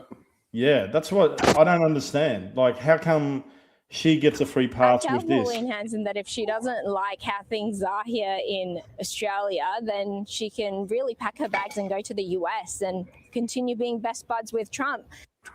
Tell Pauline Hanson that if she doesn't like how things are here in Australia, then she can really pack her bags and go to the US and continue. That's being her little best buds zing with gotcha Trump. moment. Why are you wearing a tea towel on your head? That's what I want to know. But the irony is, if she was practicing politics over in Afghanistan, well, she wouldn't. She wouldn't be. She would literally be dead. If she was practicing over there, she would be not alive anymore. They would have fucking mercy killed her. Yeah. So it's all fun and games to crack a joke, but she can't go home because she'll be murdered. But she wants to bring that here. So I was getting attacked. Well, I sort of started it basically because, I had the typical Facebook friend who posted a picture of Pauline Hanson and said, "This is a human piece of garbage." And the typical lefty just said, if you endorse this human filth, you might as well just unfriend yourself from me right now. So I posted in the comments and said, well, hang on a minute. I go, that's the typical response from you lefties. Why is she racist? Like, you're a Nazi, typical, it's full of Nazis. This and yeah, but what has she actually said? And they're like, fuck, I'll have to find it now. But they basically didn't have anything, right? They didn't have anything, and then they're like, she's got no policies. Like, what are her policies? And I'm like, no, you said racism. She does have policies. Yeah, well, because I said, well, look, why are you still voting for Labor? Like, how about give her a go and just see what she comes up with. She can't do any worse. And like, she's voted against this and that. And I said the same thing. Remember when she voted against or abstained from the hate speech bill where I was pissed off with her? Yeah. And I'm like, Labor, especially what they've done with the $15 billion that's gone, been siphoned off. And then the Bike Boys scandal, fucking everything. I'm like, let's get rid of them. Let's give someone else a chance. Like, why are we voting because we just know Jacinta's face, and she's just doing bullshit, like going to get a bar min roll, a Vietnamese roll, and then promoting it, fucking baking cookies. Like, she's all over the media, and that's Daniel Andrews has advised her. Normal shit. Hey, look how normal person I am. Oh, I just got a barmy roll. Yeah. I'm so normal. I'll cook. I will. I'll cook. Like, can you fuck off? How about that?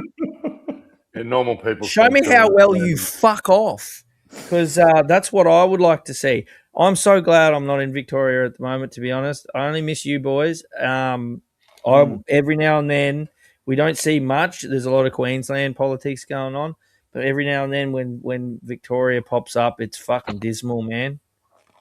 So I want to play the AI fight. Well, the fight scene between. It's not AI. It's real. It's not AI. This is real. This is play real. it. Roll footage.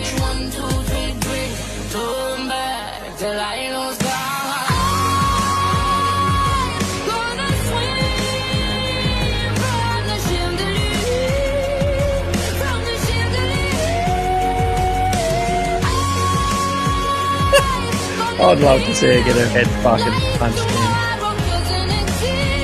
That's Penny Wong. Is that different? It is Penny Wong. She throws some hectic backward spinning roundhouses later. Or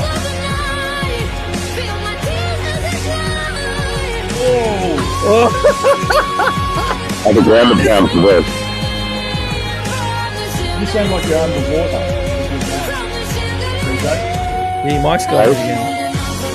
Your mic is really distorted. Oh, it's because it was on your throat, so it was like.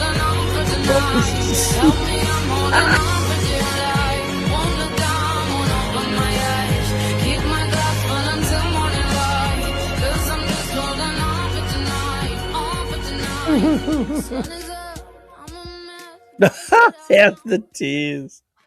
Holy smokes. Yeah, it's the best. It's pretty good. It's pretty legit. What about? All right. Do we need a palate cleanser? Yeah, we do. Need a little bit of fun in between. Oh, that wasn't fun. That was fun. Have you got one? Fish and chips forever. Where the fuck are my palate cleansers? Oh, here they are. All right. Oh, all right.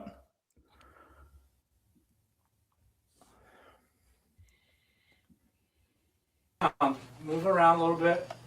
Whoa! No, what? Scary. No, it's not scary. Feel around. Touch it. It won't move. I don't want to. It's not scary. It's not scary. Just touch it.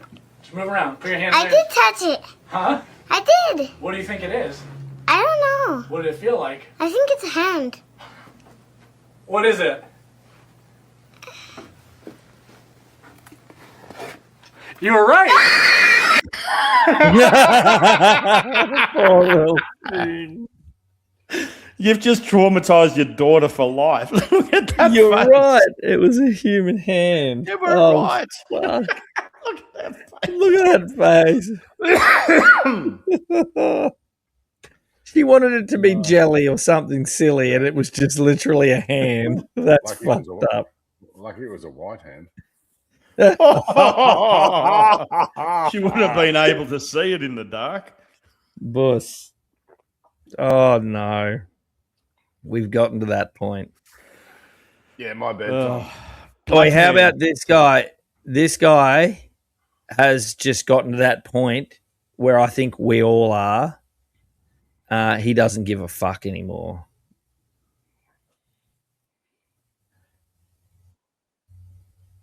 Also state your name and city for the record, please. No, ma'am, I will not. So that's a First Amendment right violation. If you force me to give him my name, I can do it anonymous. There's nothing you can do about it. If you don't like it, you can kiss my ass.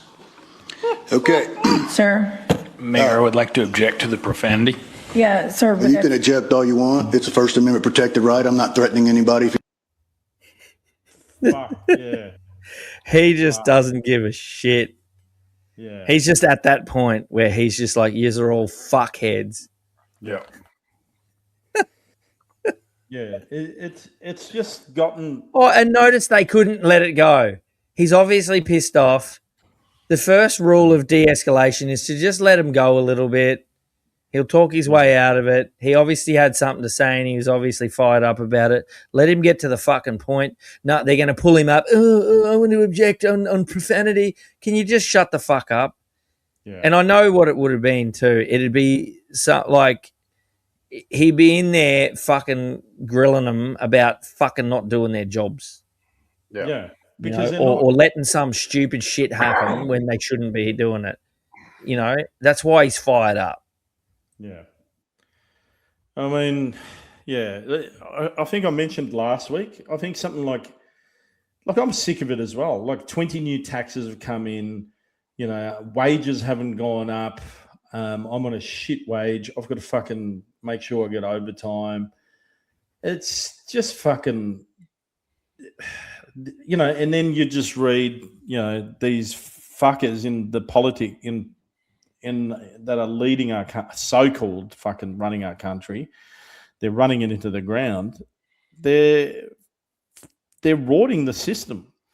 And I was actually watching Albanese get drilled by Jackie Felgate, which is that radio jock. And he's actually got a good point. I don't know how true it is or not, but he just basically said, he goes, I'm not doing anything wrong. He goes, I'm working for the companies, my crane company is working for the companies that have won the tender. So I tell them this is how much it is. And if they take it, they take it. Well, they probably got to take it. But it's like, he's right. The companies have, like, the Victorian government has tendered it, and then these companies have won the tender. So what's he actually done wrong? I'm sure he's done something wrong, but no, you're right. Absolutely. So, like, if you were going to tender something like that, you'd be fucking stupid, and you'll get priced out. If you came in so far under tender, they will reject you because I've been in commercial before. And when somebody's ridiculously below, it means they fucked up or they've forgotten something or they've left something out or they haven't, which means A, they're going to come in under budget and they're going to freak out, or B, they're too stupid to even tender it properly. So you're not going to choose their contract. You're going to have a rough estimate of what a contract's going to be. And when numbers start landing around about that, you're going to choose the one based on who can get their best and who's the best price. If you're way under budget, you're just not going to get the job either. It's being way, way over budget. It's the same thing.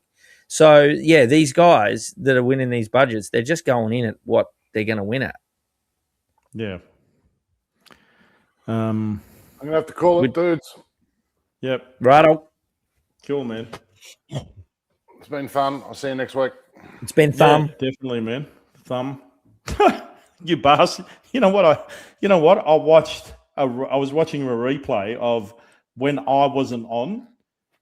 And what did you guys say about me, you fuckers? Like, oh, yes, the thumb. You go, yes, just like, we'll just put a thumb up and then pretend that the Tom's there. I'm triple. There's three on me. Look at the thumb. You fucking bastards. See you, boys. Catch you, bros. See you, man. Oh, fuck me. What's the time? Oh, it's 10:53. Jesus Christ. No wonder. Yeah, I might call it. So have you seen this? I wanted to chat about this because I thought we've all probably seen it, but I just thought it was hilarious. So we talked about Billie Eilish the other day and how she fucking got up in the Grammys and said no one's illegal on stolen land, and then everybody proceeded to fucking bum rush her house. Well, that Aussie guy was going to America. He didn't get to America. He was on his way to America. To ICE and got me deported from the US. Honestly, I can't even be really mad because it's kind of funny. But basically, I was joking online that I was going to fly to America and move into her mansion, packing my bags right away. No human being is illegal. It's obviously a joke. It's obviously a meme. And I get stopped by DHS and held for like 30 hours. Literally 30 hours. They're asking me, how do you know Billie Eilish? Do you intend to trespass? No, of course not, man. It's a joke. It was like a meme that I came up with on Instagram. And I get held for 30 hours and deported. I get basically escorted onto a plane by armed guards, sent back to Australia. And I think it's actually amazing performance art. As a joke, I managed to get Billie Eilish, Hollywood celebrities, left-wingers, liberals, to agree with ICE. No one's illegal on stolen land unless that land belongs to Billie Eilish. How convenient that the police that they want to abolish, that the ICE enforcement officers that they want to abolish somehow become essential when a joke is made on land that they own. It's hilarious because it just goes to show that everything that we've been telling you, that they're paid, that this is scripted, this is planned operations of protesting on Grammys and on every other platform that they deem worthy. Everything is controlled. people that know zero about politics all of a sudden have something to say about the politics of this world. People that have no idea what immigration is all of a sudden have something to say about immigration. Yep. And so from what I understand is she saw it and they didn't act on behalf of her. They acted because she said, because he was talking about how he was flying to America. So they've obviously, and she flagged his name. And so from what I understand is she got in contact with ICE. Yeah. To get him deported. So even if it was petty, like take that, you've made a funny video about me. She knew he wasn't coming to. They all knew he wasn't going to actually rock up to a house. And even if he did, what was he going to do? Yeah, it's just you can't do much. So they held him for 30 hours and they deported him back to Australia. ICE did. Yeah. And that was who she was protesting when she said it. Isn't that the irony of that is thick, dude? It's bad, man. It's absolutely bad. It's just fucking mind blowing, man. Yeah, as if she would give up. You know, it reminds me of was it John Safran when he gets those Aboriginals organised and he sets up a candid camera sort of thing, and I think on the front of the house it's got "This is Wurundjeri land" or something, or "This is stolen land," and they knock on their door and they go, "Oh, you know, you're saying that we can live here?" And they're like, no, we can't. No, you can't. And they're like, "But you've got that sign at the front, you know, this is such and such land." So we thought, and they made them, they go, "Oh, you can come in for tea." They go, "Oh, we'd love to, we'd actually give you room," which is bullshit, but our landlord wouldn't agree. Do you remember that? I think we played I do remember. I do remember it, yes. That's the oldest trick in the book. People, you know, whinging and carrying on, and when someone says, "Well, are you going to let people into your house?" No. Like, it's the same fucking thing. There's a reason you don't want to let strangers into your house, because they'll disrespect it. You don't want to let strangers into your country, but it doesn't mean to say that I don't want to let nobody into my house. I love having visitors, and I'll have people come around and stay, people that I've already realized are going to do the right thing by me and my property. Yeah. Yep. Yeah. Excellent stuff. So this is some of the shit that I've been freaking out about. So Madeleine McCann. Now, we all remember Madeleine McCann. There's been multiple reports or multiple times in the Epstein files that they reckon that she was eaten, which is fucked, dude. These emails are gross and people aren't being executed yet. Yeah. Look at the picture. Yes, I've heard of this, that apparently Ghislaine was there. Well, I mean, the artist sketch, and that's Ghislaine. You tell me how much that looks like her. It's either Ghislaine Maxwell or fucking Steve, are you saying you ate your missus? Sinead O'Connor. No, he goes, "That's why I don't have a missus anymore." Because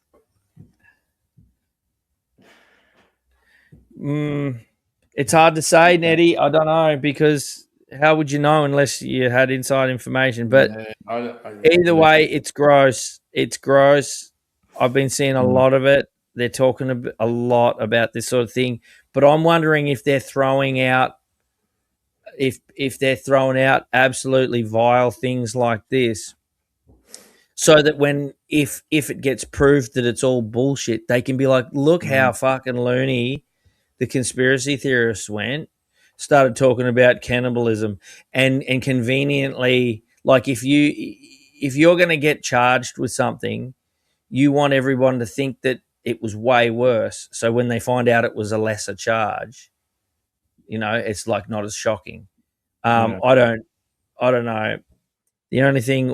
I think the only thing worse than raping children would be eating them as well. But I think it's all hangable offences. Like, I don't see why this is dragging on. If there's emails, nobody's going to get arrested. But is there any investigations going on? And Prince Andrew's having a bit of a fucking struggle, but he seems to be the only one. And it's not even that bad. They didn't roll in and put him in cuffs and drag him off. They're talking about stripping.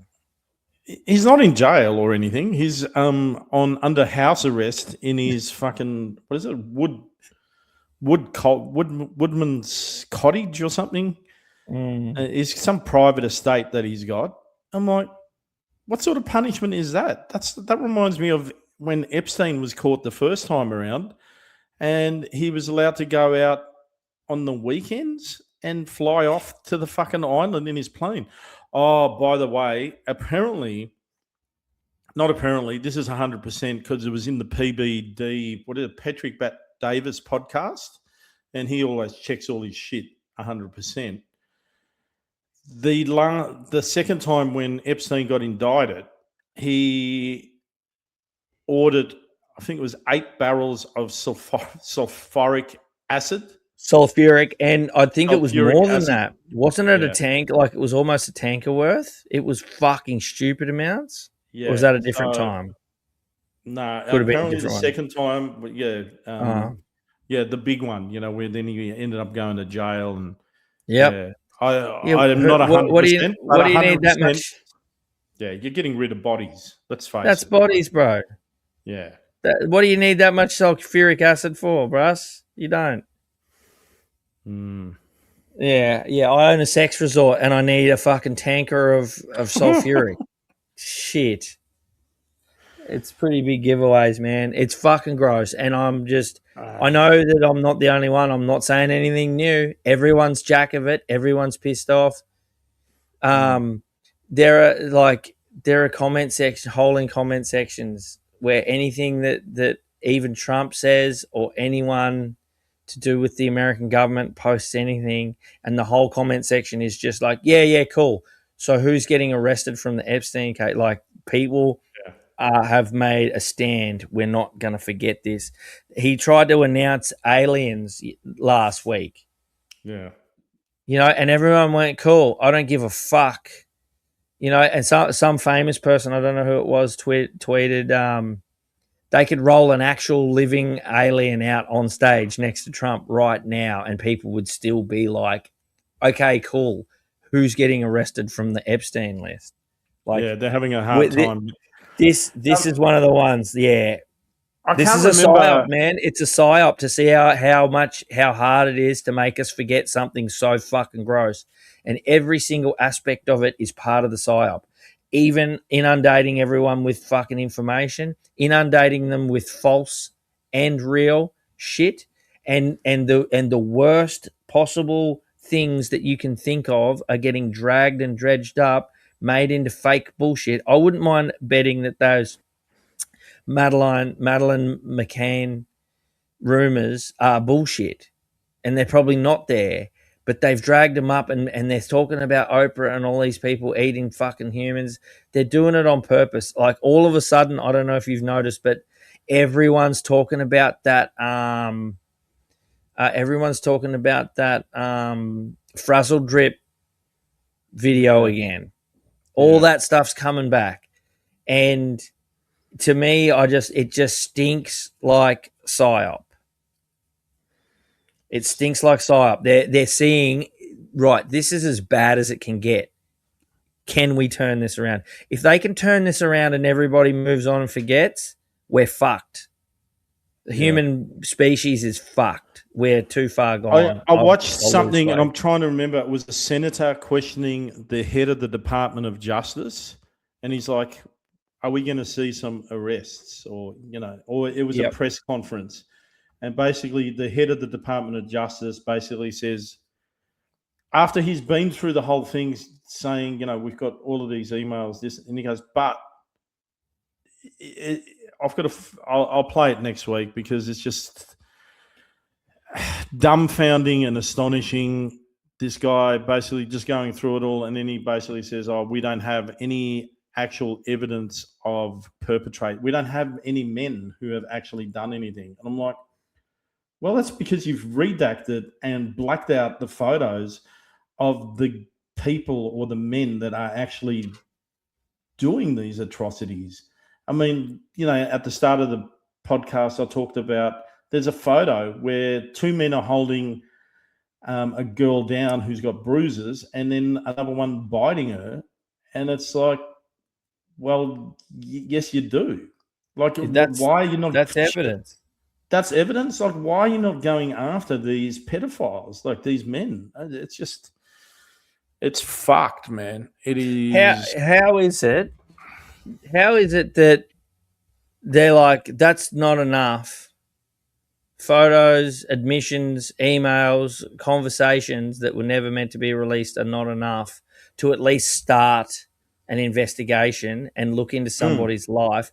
And these cunts are prolific with their flippantness and their bullshit everywhere. They leave their little trophies everywhere. They've all got a lot of evidence with them at all times. Maybe they've been throwing it out since the fucking, and it took them 6 years to get the fucking emails out and all. You know, enough time for everybody to casually mask up all their evidence against them, which is another thing. Whoever was in charge of letting that take that long for this shit to come out, because they've been sitting on them. Apparently they were in boxes. It was all on hard drives and in boxes and shit sitting there. And someone was cleaning out and it was like, oh, this is all this stuff.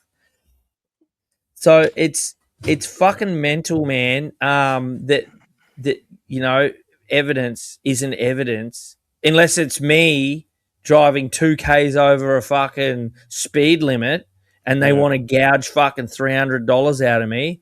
Oh, well, now they suddenly got fucking absolute, total, photographic, perfect evidence every time. You can't refute it. Fuck you. Hey, this actually, I'm glad I downloaded it now as well, because I don't know if you've seen, there's this young guy and he's been doing basically that predator trap that they do in America. And like in one day, he got 2 predators like that were meeting up with underage girls. And he's doing it here in Melbourne. I think he was doing it up in Brisbane or in some other state. And now he's doing it here in Melbourne. But what astonished me, I sort of get it a little bit, that maybe the cops get called and maybe they're thinking, oh, well, you shouldn't be doing our job, but they should still be acting professional.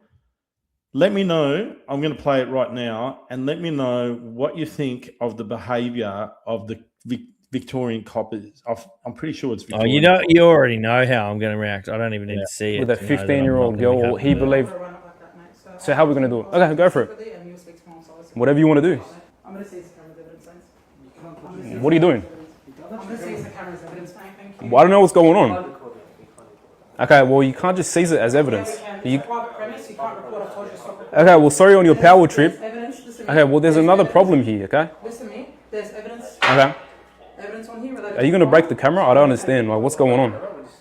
Okay. I think there's another problem here. No, yeah, What? I'll deal with that. You'll make it harder. You almost break the If camera. you keep arguing with me, you're making it harder. Do whatever you need to do. 371 for the car. I've got 3 informants up here, and they're being a bit difficult. Being a bit difficult? What? Stand up there in the corner. Can you have a seat for me? Give me your ID, please. Being a bit difficult because you're not just fucking pissing on your belly and letting them get away with their power. It's an SD card. Yeah, no worries. I mean, yeah. Just give me the SD card, please. I mean, usually what we do is I go and dump it with the detectives. So We're going to do it my way. We're going to whatever do it you my want. way. Whatever you want with your power trip. It's not a power trip, mate. Seems like a power trip to me. Well, I've done this like 20 times and it's never happened. You're not a So. police officer. This is Yeah. the way that it works, and it's Christian words. Whatever you want. Okay? Beautiful. Whatever you want, man. Like I said to you, don't talk unless I'm talking to Okay. you, right? No worries, power trip. No worries, Power Trip. Good on him. You know what? Even if she thinks that he should not be doing their job, or she might feel that he is outstaging them and making them look bad, there is no professionalism. Like, she should still be acting in a professional manner. And now this is all over the internet. And look, after COVID, how bad fucking Victoria Police looked. Look at them again now. Like, they're fucking having a go at this guy who has just caught a fucking pedophile for them. Like, he's just given them evidence to bring this pedophile to justice. That's another pedophile off the street. And she's blown my mind that she's acting this way. She might not like it, whatever, but how dare she's you? more worried about him filming things and what he's doing than the fact that he's busted pedophiles trying to abduct children or rape them. Yeah. Like, it's such a weird anti-flip where it used to be the most heinous thing that you could do. It was the thing that if you did that and went to jail, you fully expected to be murdered or at least tortured by other inmates. You know, Look, and it's gone full 360 now to they're for some reason they're protected. I want to say, obviously, there's a lot. You know what? And there's probably, I think, something like 200 or 300 cops have left the force. And I think it's because of this sort of bullshit. Absolutely. I just don't understand. Well, she's a power tripper because that's all they can get. She's all they can get, and she goes into it thinking, "I'm a fucking weapon." You know, they obviously diver. She was very unfit. They have psychological training to teach them how to dominate a situation, right? You can't have a cop roll into any situation on the back foot asking questions or seeming timid, because people will dominate that sort of psychology. Obviously, we understand that. But there's a difference between owning a situation, owning your power, and being a fucking power tripper without any logic. That chick had zero logic, and she had only the fucking blinders on for he's not listening to me and I need him to know that I'm in charge. Fuck the circumstance. Fuck what he's here for. Fuck the pedophile in the corner that's trying to abduct little children. This random guy who's filming this shit needs to know I'm in charge. That's all she can see. To me, that is a low IQ fucking idiot. And she shouldn't be in the position. She shouldn't be in the police force, regardless, man or woman. Either doesn't matter sex on that one. If you're that fucking stupid, you shouldn't be doing the job. She definitely shouldn't have a gun. At what point was she going to lose her fucking mind and start shooting people? You know, I'm pushing it along. But if that's her intelligence level, that she can't even get a grip of a situation and have a chat about the pedophile in the room, she's that busy fucking flipping out about this guy smashing his camera on the table. Like, it's zero fucking intelligence, man. That's another thing. That's another thing. Like, I don't know if she really, but like the subtitle said, she damaged the camera or she cracked the lens. Cracked lens, $3,000. Thousands of dollars. Yeah, it did say that. It said $3,000 lens cracked because she fucking pumped it on the table. Yeah. She doesn't give a fuck. They won't pay for that. No, the Victoria Police Force will and should. Maybe not. Maybe not. And she continues the argument with him, right? Tell him, if you need to fucking dominate the situation, tell him, shut up for a minute, listen to this. You shouldn't be doing this, this, this, and this. This is what we're here to do. Now, what the fuck's going on? Who's this guy? Like, she never does her job. Yeah. She just whinges and moans and fucking tries to dominate, assert her power the whole time. To me, to me, that's just unintelligent, and she's not fit for duty at all. She needs to go back to fucking school and learn how to actually conduct herself as a cop. I think that's fucked up. That's pretty, yeah. And look, we all know that vigilantism is a slippery road. It seems like something you should promote, but it very quickly gets out of hand because it's a slippery road. It's judge, jury, and fucking prosecutor all rolled into one, and somebody that's not. It's not a good thing. We all agree on that. I think the guy's doing a good job, but it's obviously he's walking a very tight line, and that's what they had a problem with. Yeah. But ultimately, if you've invited someone in pretending to be a 6-year-old kid and they've rocked up, with shaved balls and a fucking, and a packet of condoms, you don't really need the judge and the jury there anymore. If old mate was assaulting them, but he's assisting in gathering evidence to get them arrested. I don't know. Someone's just asked. Blue Fuzz has just asked, "What's the fella's YouTube channel?" I don't know. He just keeps coming up in my Insta algorithm. I'll see if I can find out next week. I'll forget like usual. Let's face it, but I'll try. Yeah. I'll try my best. Do your best. Yeah. Hey, I just want to quickly go back onto the Pauline saga. Okay. Because Avi Yemeni, that some people. He's given me the shits sometimes, on his stance with Israel, but I sort of get that too because he's an Israeli. What else do you expect? But listen to this, what he's got to say about what's happening with Pauline. They're going to try jail Pauline Hanson again. The Prime Minister, Anthony Albanese, has just announced that he will allow the appropriate authorities to investigate whether the One Nation leader's recent comments breached Labor's new hate speech laws. This is not a drill.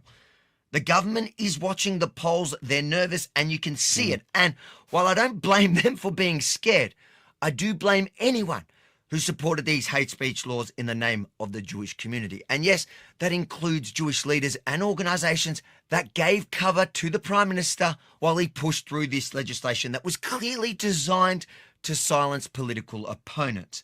I said it at the time, this was never about protecting Jews. Ironically, it was always going to be used against some of our strongest defenders. Albanese used the Bondi terror attack to ram through sweeping, overreaching laws. And now, Pauline Hanson, who, unlike the Prime Minister, has shown moral clarity when it comes to the war in Gaza and the safety of Australia's Jewish community, is staring down an investigation under those very laws. If you can't see what's happening here, you're not paying attention. Now, I got to fucking give him fucking a clap for that, because I thought he would just totally go the other way and go. No, but he's not a dumb cunt, man. He's opinionated, and sometimes I think his opinions are off. Yep. But it doesn't mean that he's a dumb cunt. He knows. He knows what's going on. And it's we've just got differing opinions sometimes, and he does give me the shits. I think he's a loudmouth, this and that, but I've got to give him all fucking credit for this. I've got to totally agree with. Well, I thought he'd just go, no, anyone saying anything bad about the Jews, they should be this and that. But he hasn't. He hasn't come out like that. You're expecting him to be a little bit like Ben Shapiro. Ben Shapiro's like that. Yeah. It doesn't matter how much common sense or stupidity it is. He will always be like, nah, it's Jews or nothing. But Shapiro's a funny one, man, because sometimes he makes sense and sometimes he makes fucking zero sense. Yeah. I've gone off him. I used to like him. I was never on him, but there was occasionally he would spit a few little nuggets that I thought were pretty cool. But I didn't go out of my way to listen, but I listened to bits and pieces. But yeah, I was never a big supporter, but I wasn't a hater either, if that makes sense. Yeah. I wasn't in the middle. I like to sum up what people are saying. I like to get a read on where they're at, and I like to take in the things that they're saying and see which bits, test them and see which bits make sense, which bits don't. And a lot of what he said was fucking rubbish, but some bits were okay. It's the same as Tate. Tate says a lot of fucking stupid things, but I don't subscribe to him and what he says, but also he's occasionally hit a nugget of some fucking some great phenomenal shit. Hey, and then just fuck it up. Alex just said, "Is he Jewish or a Zionist? Can you be both?" So for those people that don't know, the Jews are basically a religion. Zionists believe that the state of Israel belongs to them and that they are the chosen people. Hence Zion. And they believe in making a state of just Jewish people. So why then are we called out in Australia for those people that just want to have a Western nation, and then we're called Nazis and racist? But we don't even want that. That's what's even fucking funny. We don't want some white only fucking, this is Australia, no one else is allowed in, we want to dominate the world. We're not even that fucking far into it. Yeah. We just want people to make sure that, hey, don't leave the door open. Just do you want to just check who's coming in? Even nightclubs have fucking bouncers sitting there with little counters. Yeah. Counting how many people come in going, no, not you tonight, mate. Why? Because I've seen how you're looking and you look like trouble. Fuck off. Yeah. You know, there's a reason that you hire bouncers at the start. You don't just open the fucking door of a nightclub and expect everyone not to get hurt. Well, I think I've told this before, but there were certain nightclubs where I used to work at where it was like, basically, we just want Aussies. Then I'd go to another club the next night and it goes, basically, we just want woggy looking guys, R&B night. Like we just want. And there's Asian night at Alumbra. I used to do Asian nights on Fridays, and it was chockers full of Asians. Now, the problem is, and this is a good example, I used to work at a place called First Floor in Fitzroy. I remember First Floor, the hip-hop spot. The hip-hop spot, yeah, right? So we're watching, I think it was called the Snake Pit or something across the road, and we're watching it, and they've got two parties going on, and they had two levels. They had a Lebanese do upstairs, and downstairs they had a Sudanese do. Oh, fucking hell. So the Lebanese guys, they had to go through like a small section of it and go up the stairs to get up to the Lebanese. And we go, how long do you reckon that's going to go before it kicks off? And sure enough, there was fights within about an hour and a half.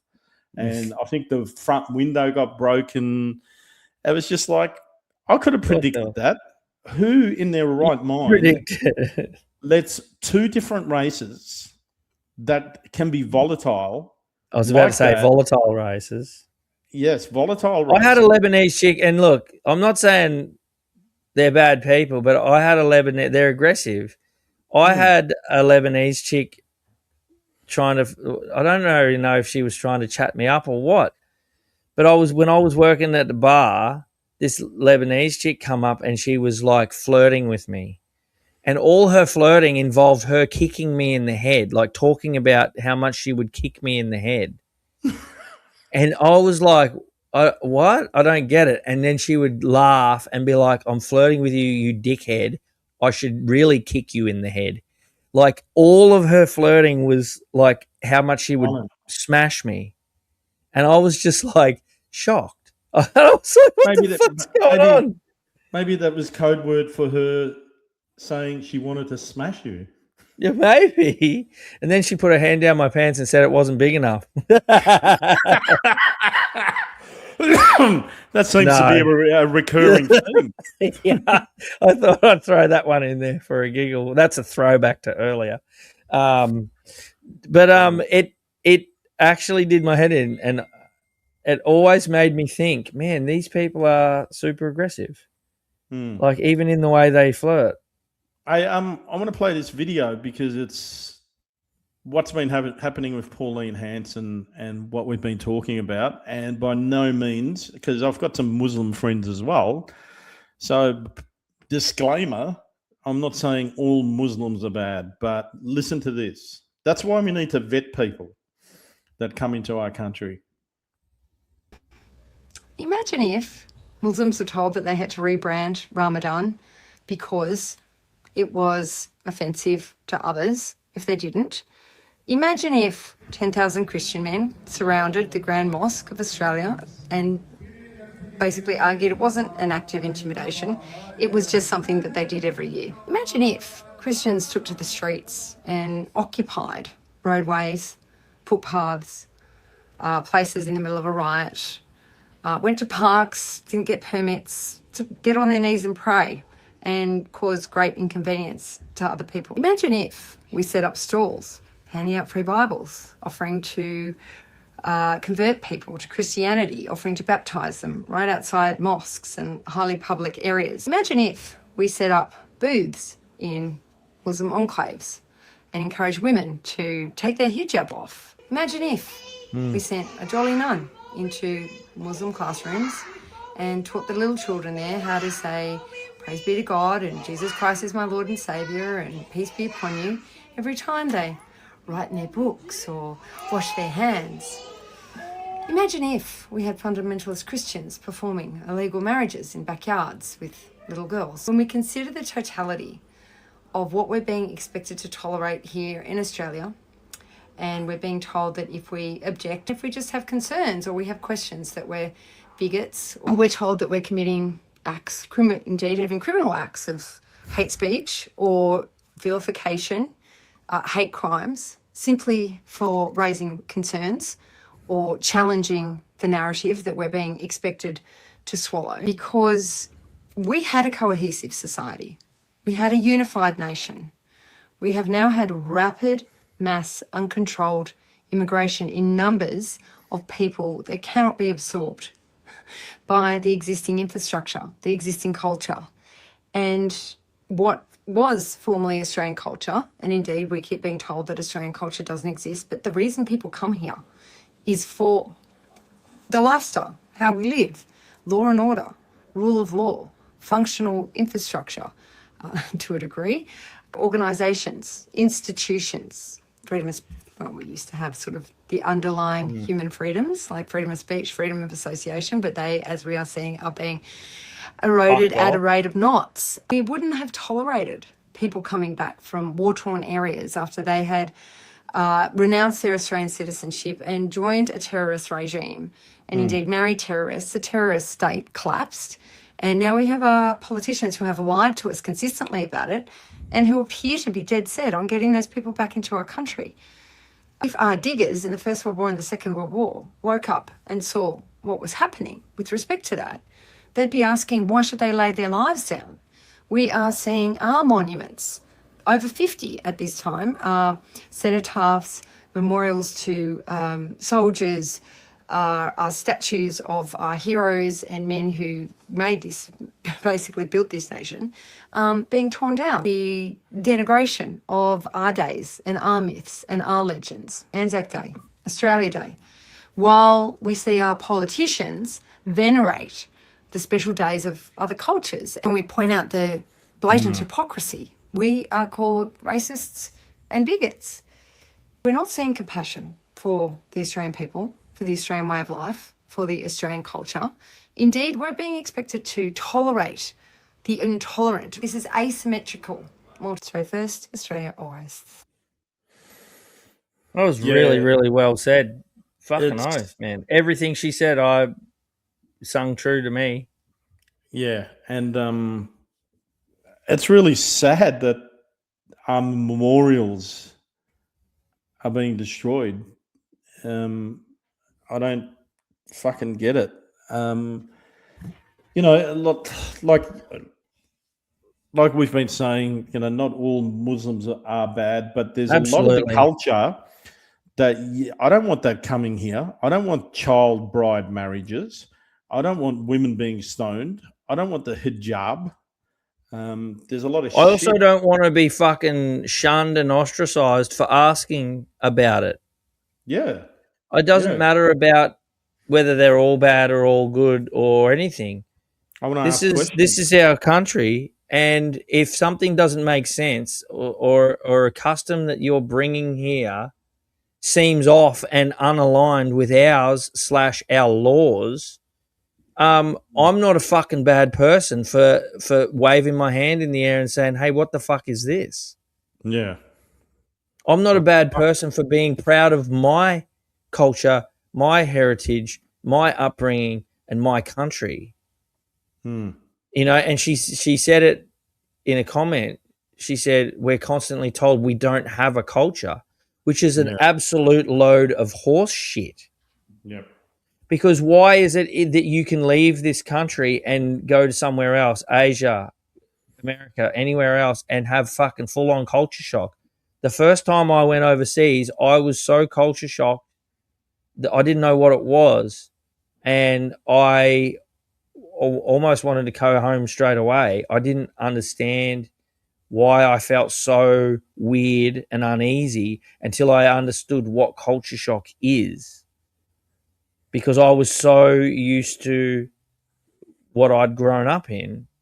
Yep. So that wouldn't exist if we didn't have a culture. We'd just be a bunch of NPC sterile fucking nothings walking around fucking bumping into each other.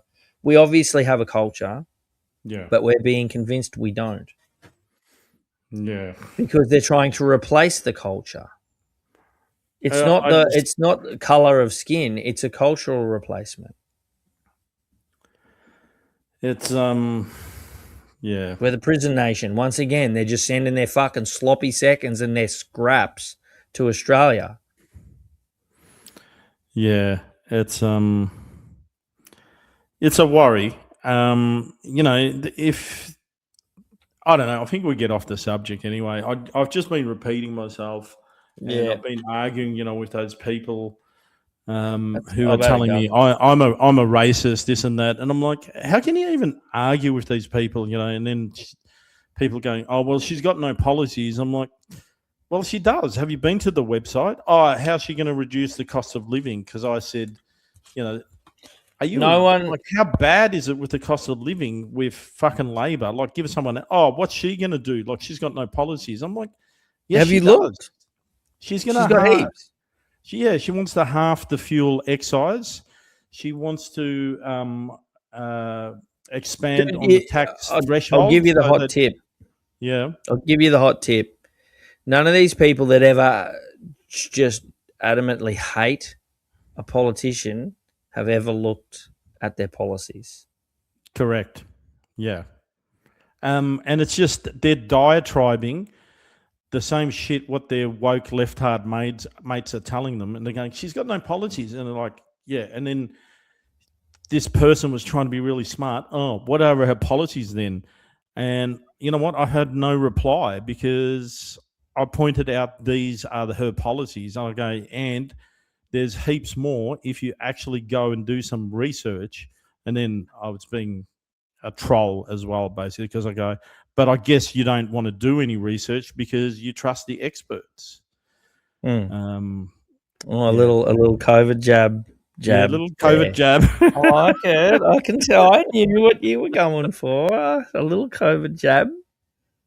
A little. La, la, la, la, la. Yeah. Yeah. Well. Yeah. I don't know what to fucking think about anymore, man. I'm ready for that bush trip to just turn off everything and fuck off and hide.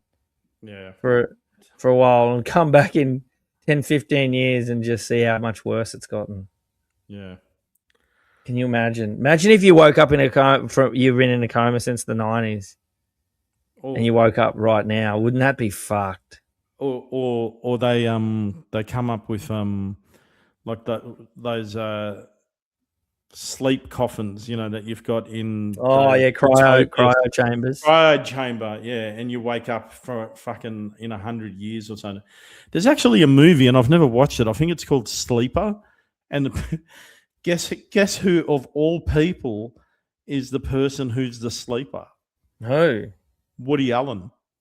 Fuck off. Yeah, Woody Allen. I need to watch. I don't think I've ever watched one Woody Allen movie. He just doesn't do it for me. Pedos don't do it for me. No, me either. I even if he wasn't a pedo, he looks like a dweeb that I wouldn't want to watch a movie. You wouldn't want to hang him out with him, no, at all. And he's a gross pedo too. There's been a few of those movies. Have you ever seen Idiocracy? No, I haven't. No. That's this movie. It's Steve Wilson. It's Owen Wilson's brother, Steve Wilson. Yeah. I think it's Steve Wilson. Someone will correct me if I'm wrong. He's like the dumbest out of all the soldiers, and they convince him to go into this fucking cryopod for an experiment, for a military experiment, or whatever, and he'll wake up in like 100 years or whatever, like that same idea. And it opens up, and he's basically the smartest person on planet Earth because in the meantime, while he was asleep... Luke Wilson. Yeah, it's Luke Wilson. There you go. So in the meantime, while he was asleep, all the smartest people in the world got so career orientated and shit that they stopped having kids. They barely had any kids, if any, and then even then they'd have one. They couldn't deal with it. Whereas all the poor people and the stupid idiots, the lowest common denominator, were just pumping out 6, 7, 8 kids at a time each. And so the whole world got dumber and dumber over 100 years, and they got to a point. So Terry Crews is the president, and he rolls in like he's like a wrestler, and he's wearing a full costume, and they're just voting for the most documentary, basically. Yeah, dude, because everyone laughed about it, but every single year people are like, we're getting closer to idiocracy. All the big countries now are having fertility problems because people aren't having kids, but guess who's having kids?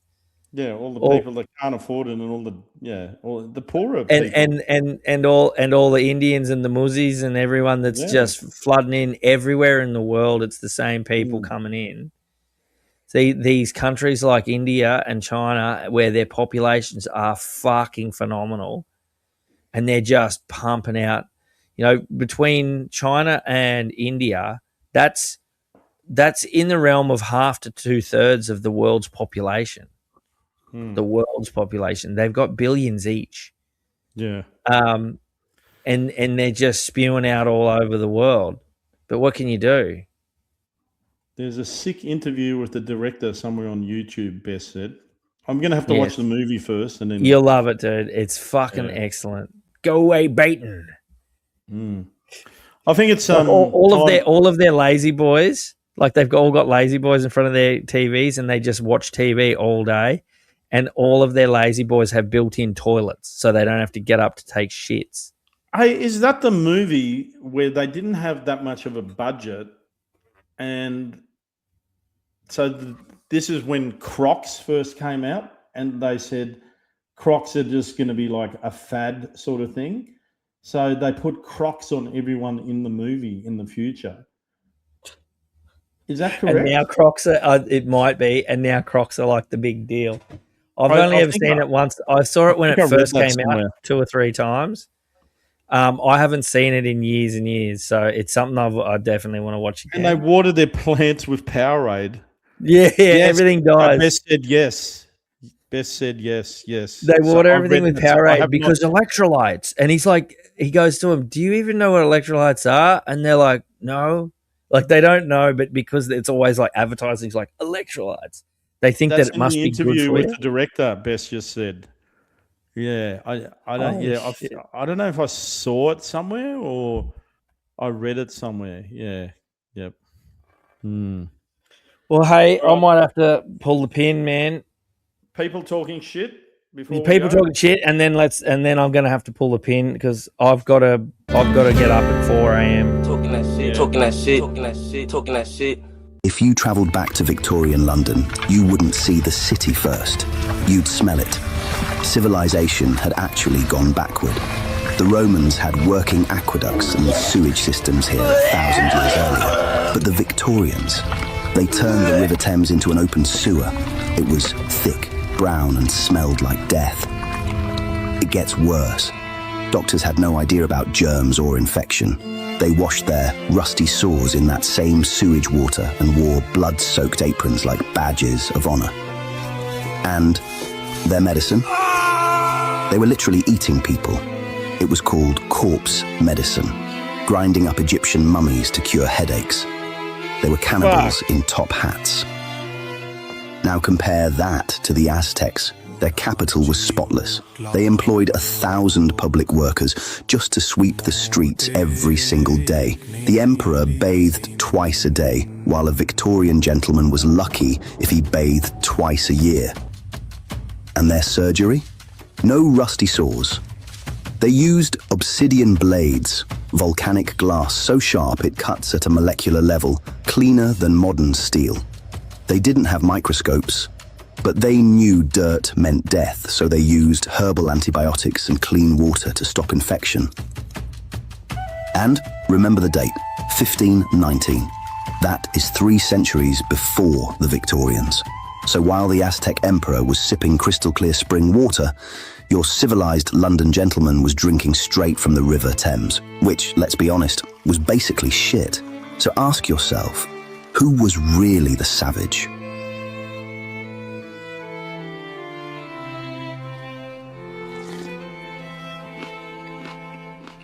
Oh, that's fucking gross. It is nice.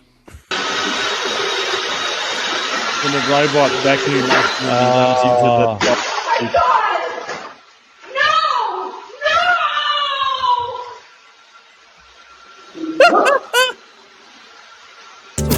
Talking that shit. And the dog sitting there being like, sorry. I would fucking spew, man. Yeah, I've nearly, like, sometimes, you know, I've got two little Maltese Shih Tzus, and sometimes I have to clean I've had to clean their shit that is stuck to their ass, and I'm dry reaching, and like in the end, I give up and I just give them a bath, so that because I'm trying to wipe it off, and yeah, it's impossible. Hey, there is one thing that everyone is talking about that I just want to quickly touch on, because I didn't realize the guy who created this that everyone's talking about, have you heard about the Brad Pitt and Tom Cruise fight scene that a guy created? Yes. Yep. I actually played one of his films at West Side Shorts, which is a short film night that I had for 12 years. He's based in the UK. His name's Ruari Ronan, I think. And he did this sensational, I might see if I can dig it up. He did this sensational one where this guy has stolen a car, and I'll ruin the punchline, but he's getting chased by the cops and whatever. And then the cops basically he's getting chased by jets, helicopters, and the cops basically corner him, but then they open the car and he's not there.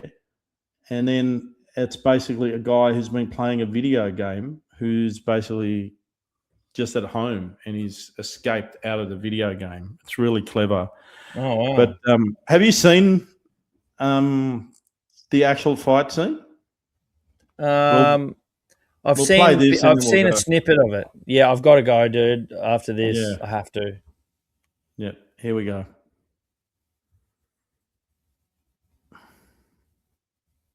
I've seen like a snippet of it. Someone was talking about it, and it was there. It is amazing.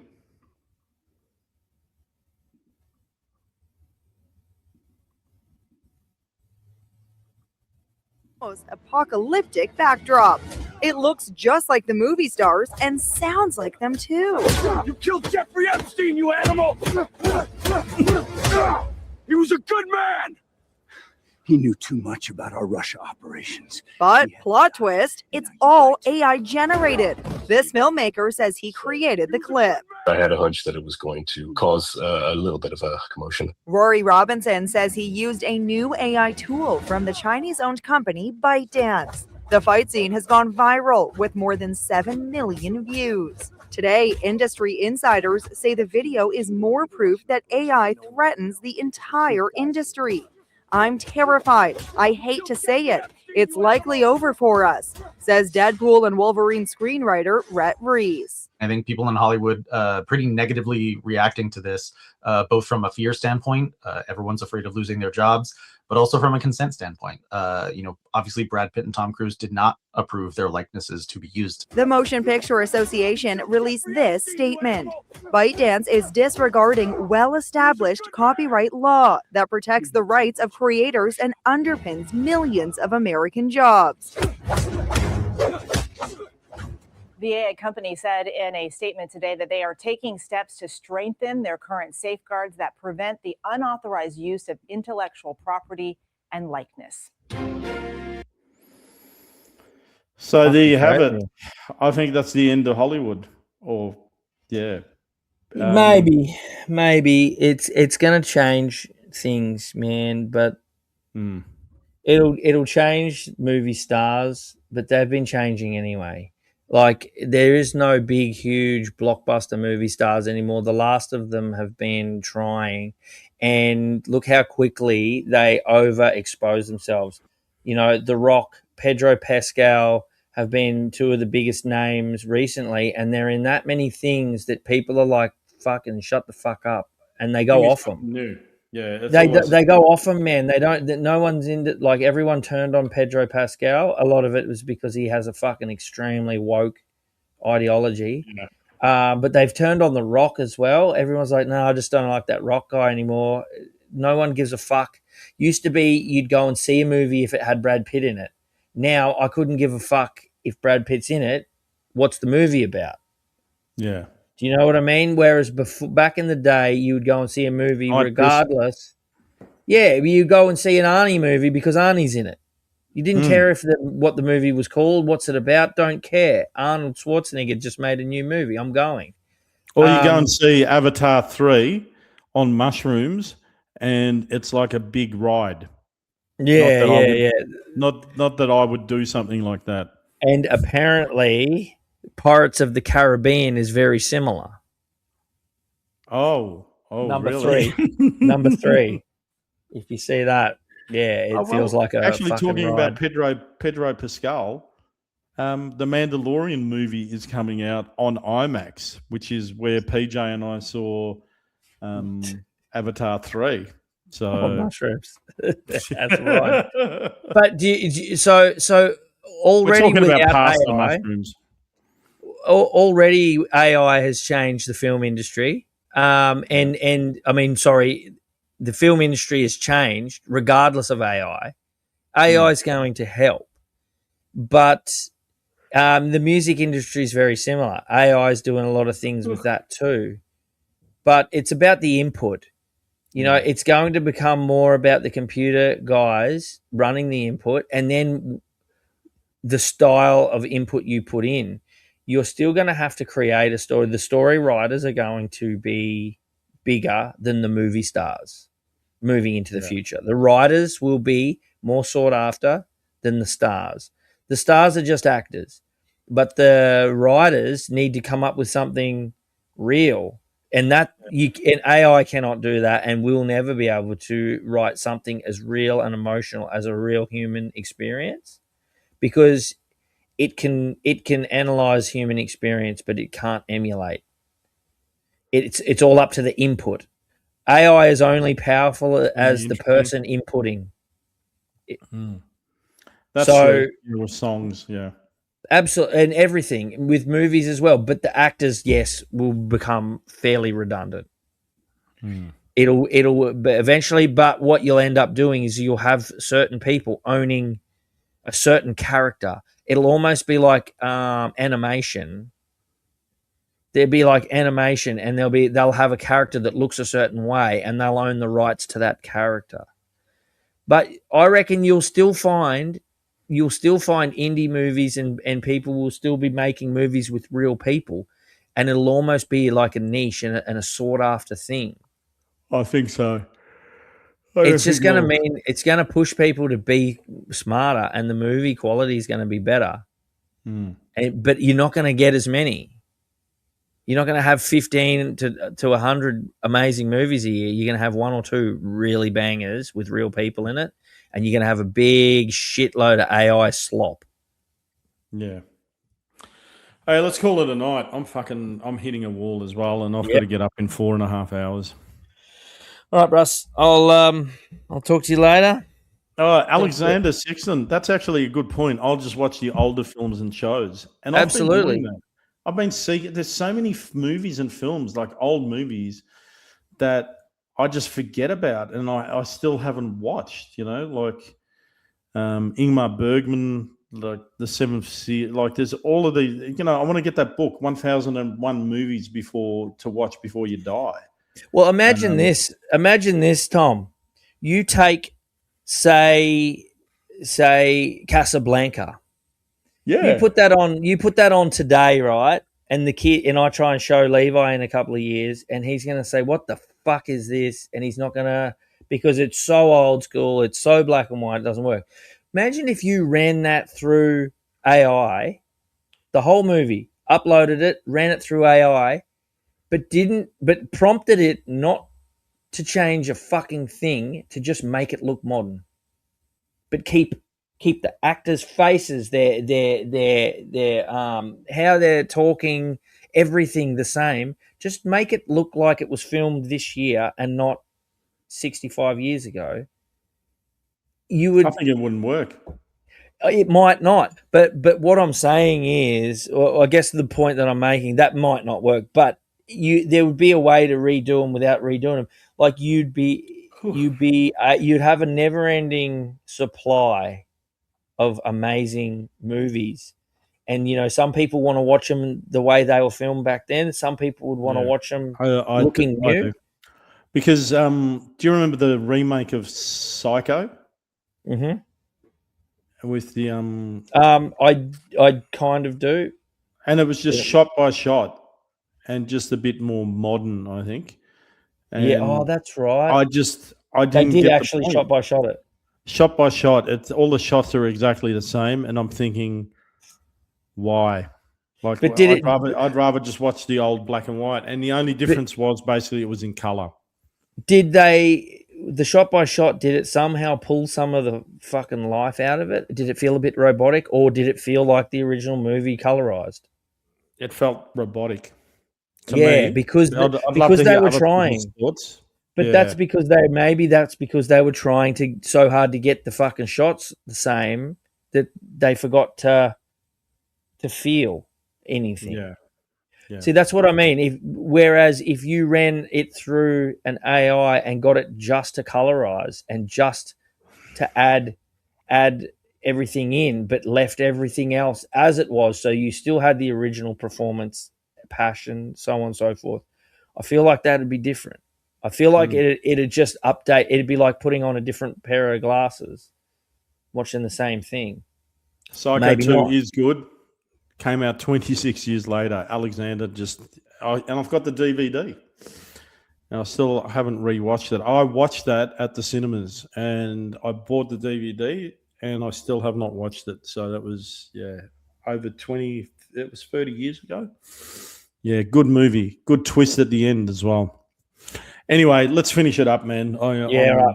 I've got to get all up. Right, thanks everyone for listening in. Join in again next week. Love yous all. And doing a bit of grifting, plugging, just go to the Cafe Locked Out website and buy a T-shirt. Buy 10. Buy 3. Just buy 1. Because we need to make a living out of this because we're homeless. Bacon and egg eaters. Bacon and egg eaters, correct. All right.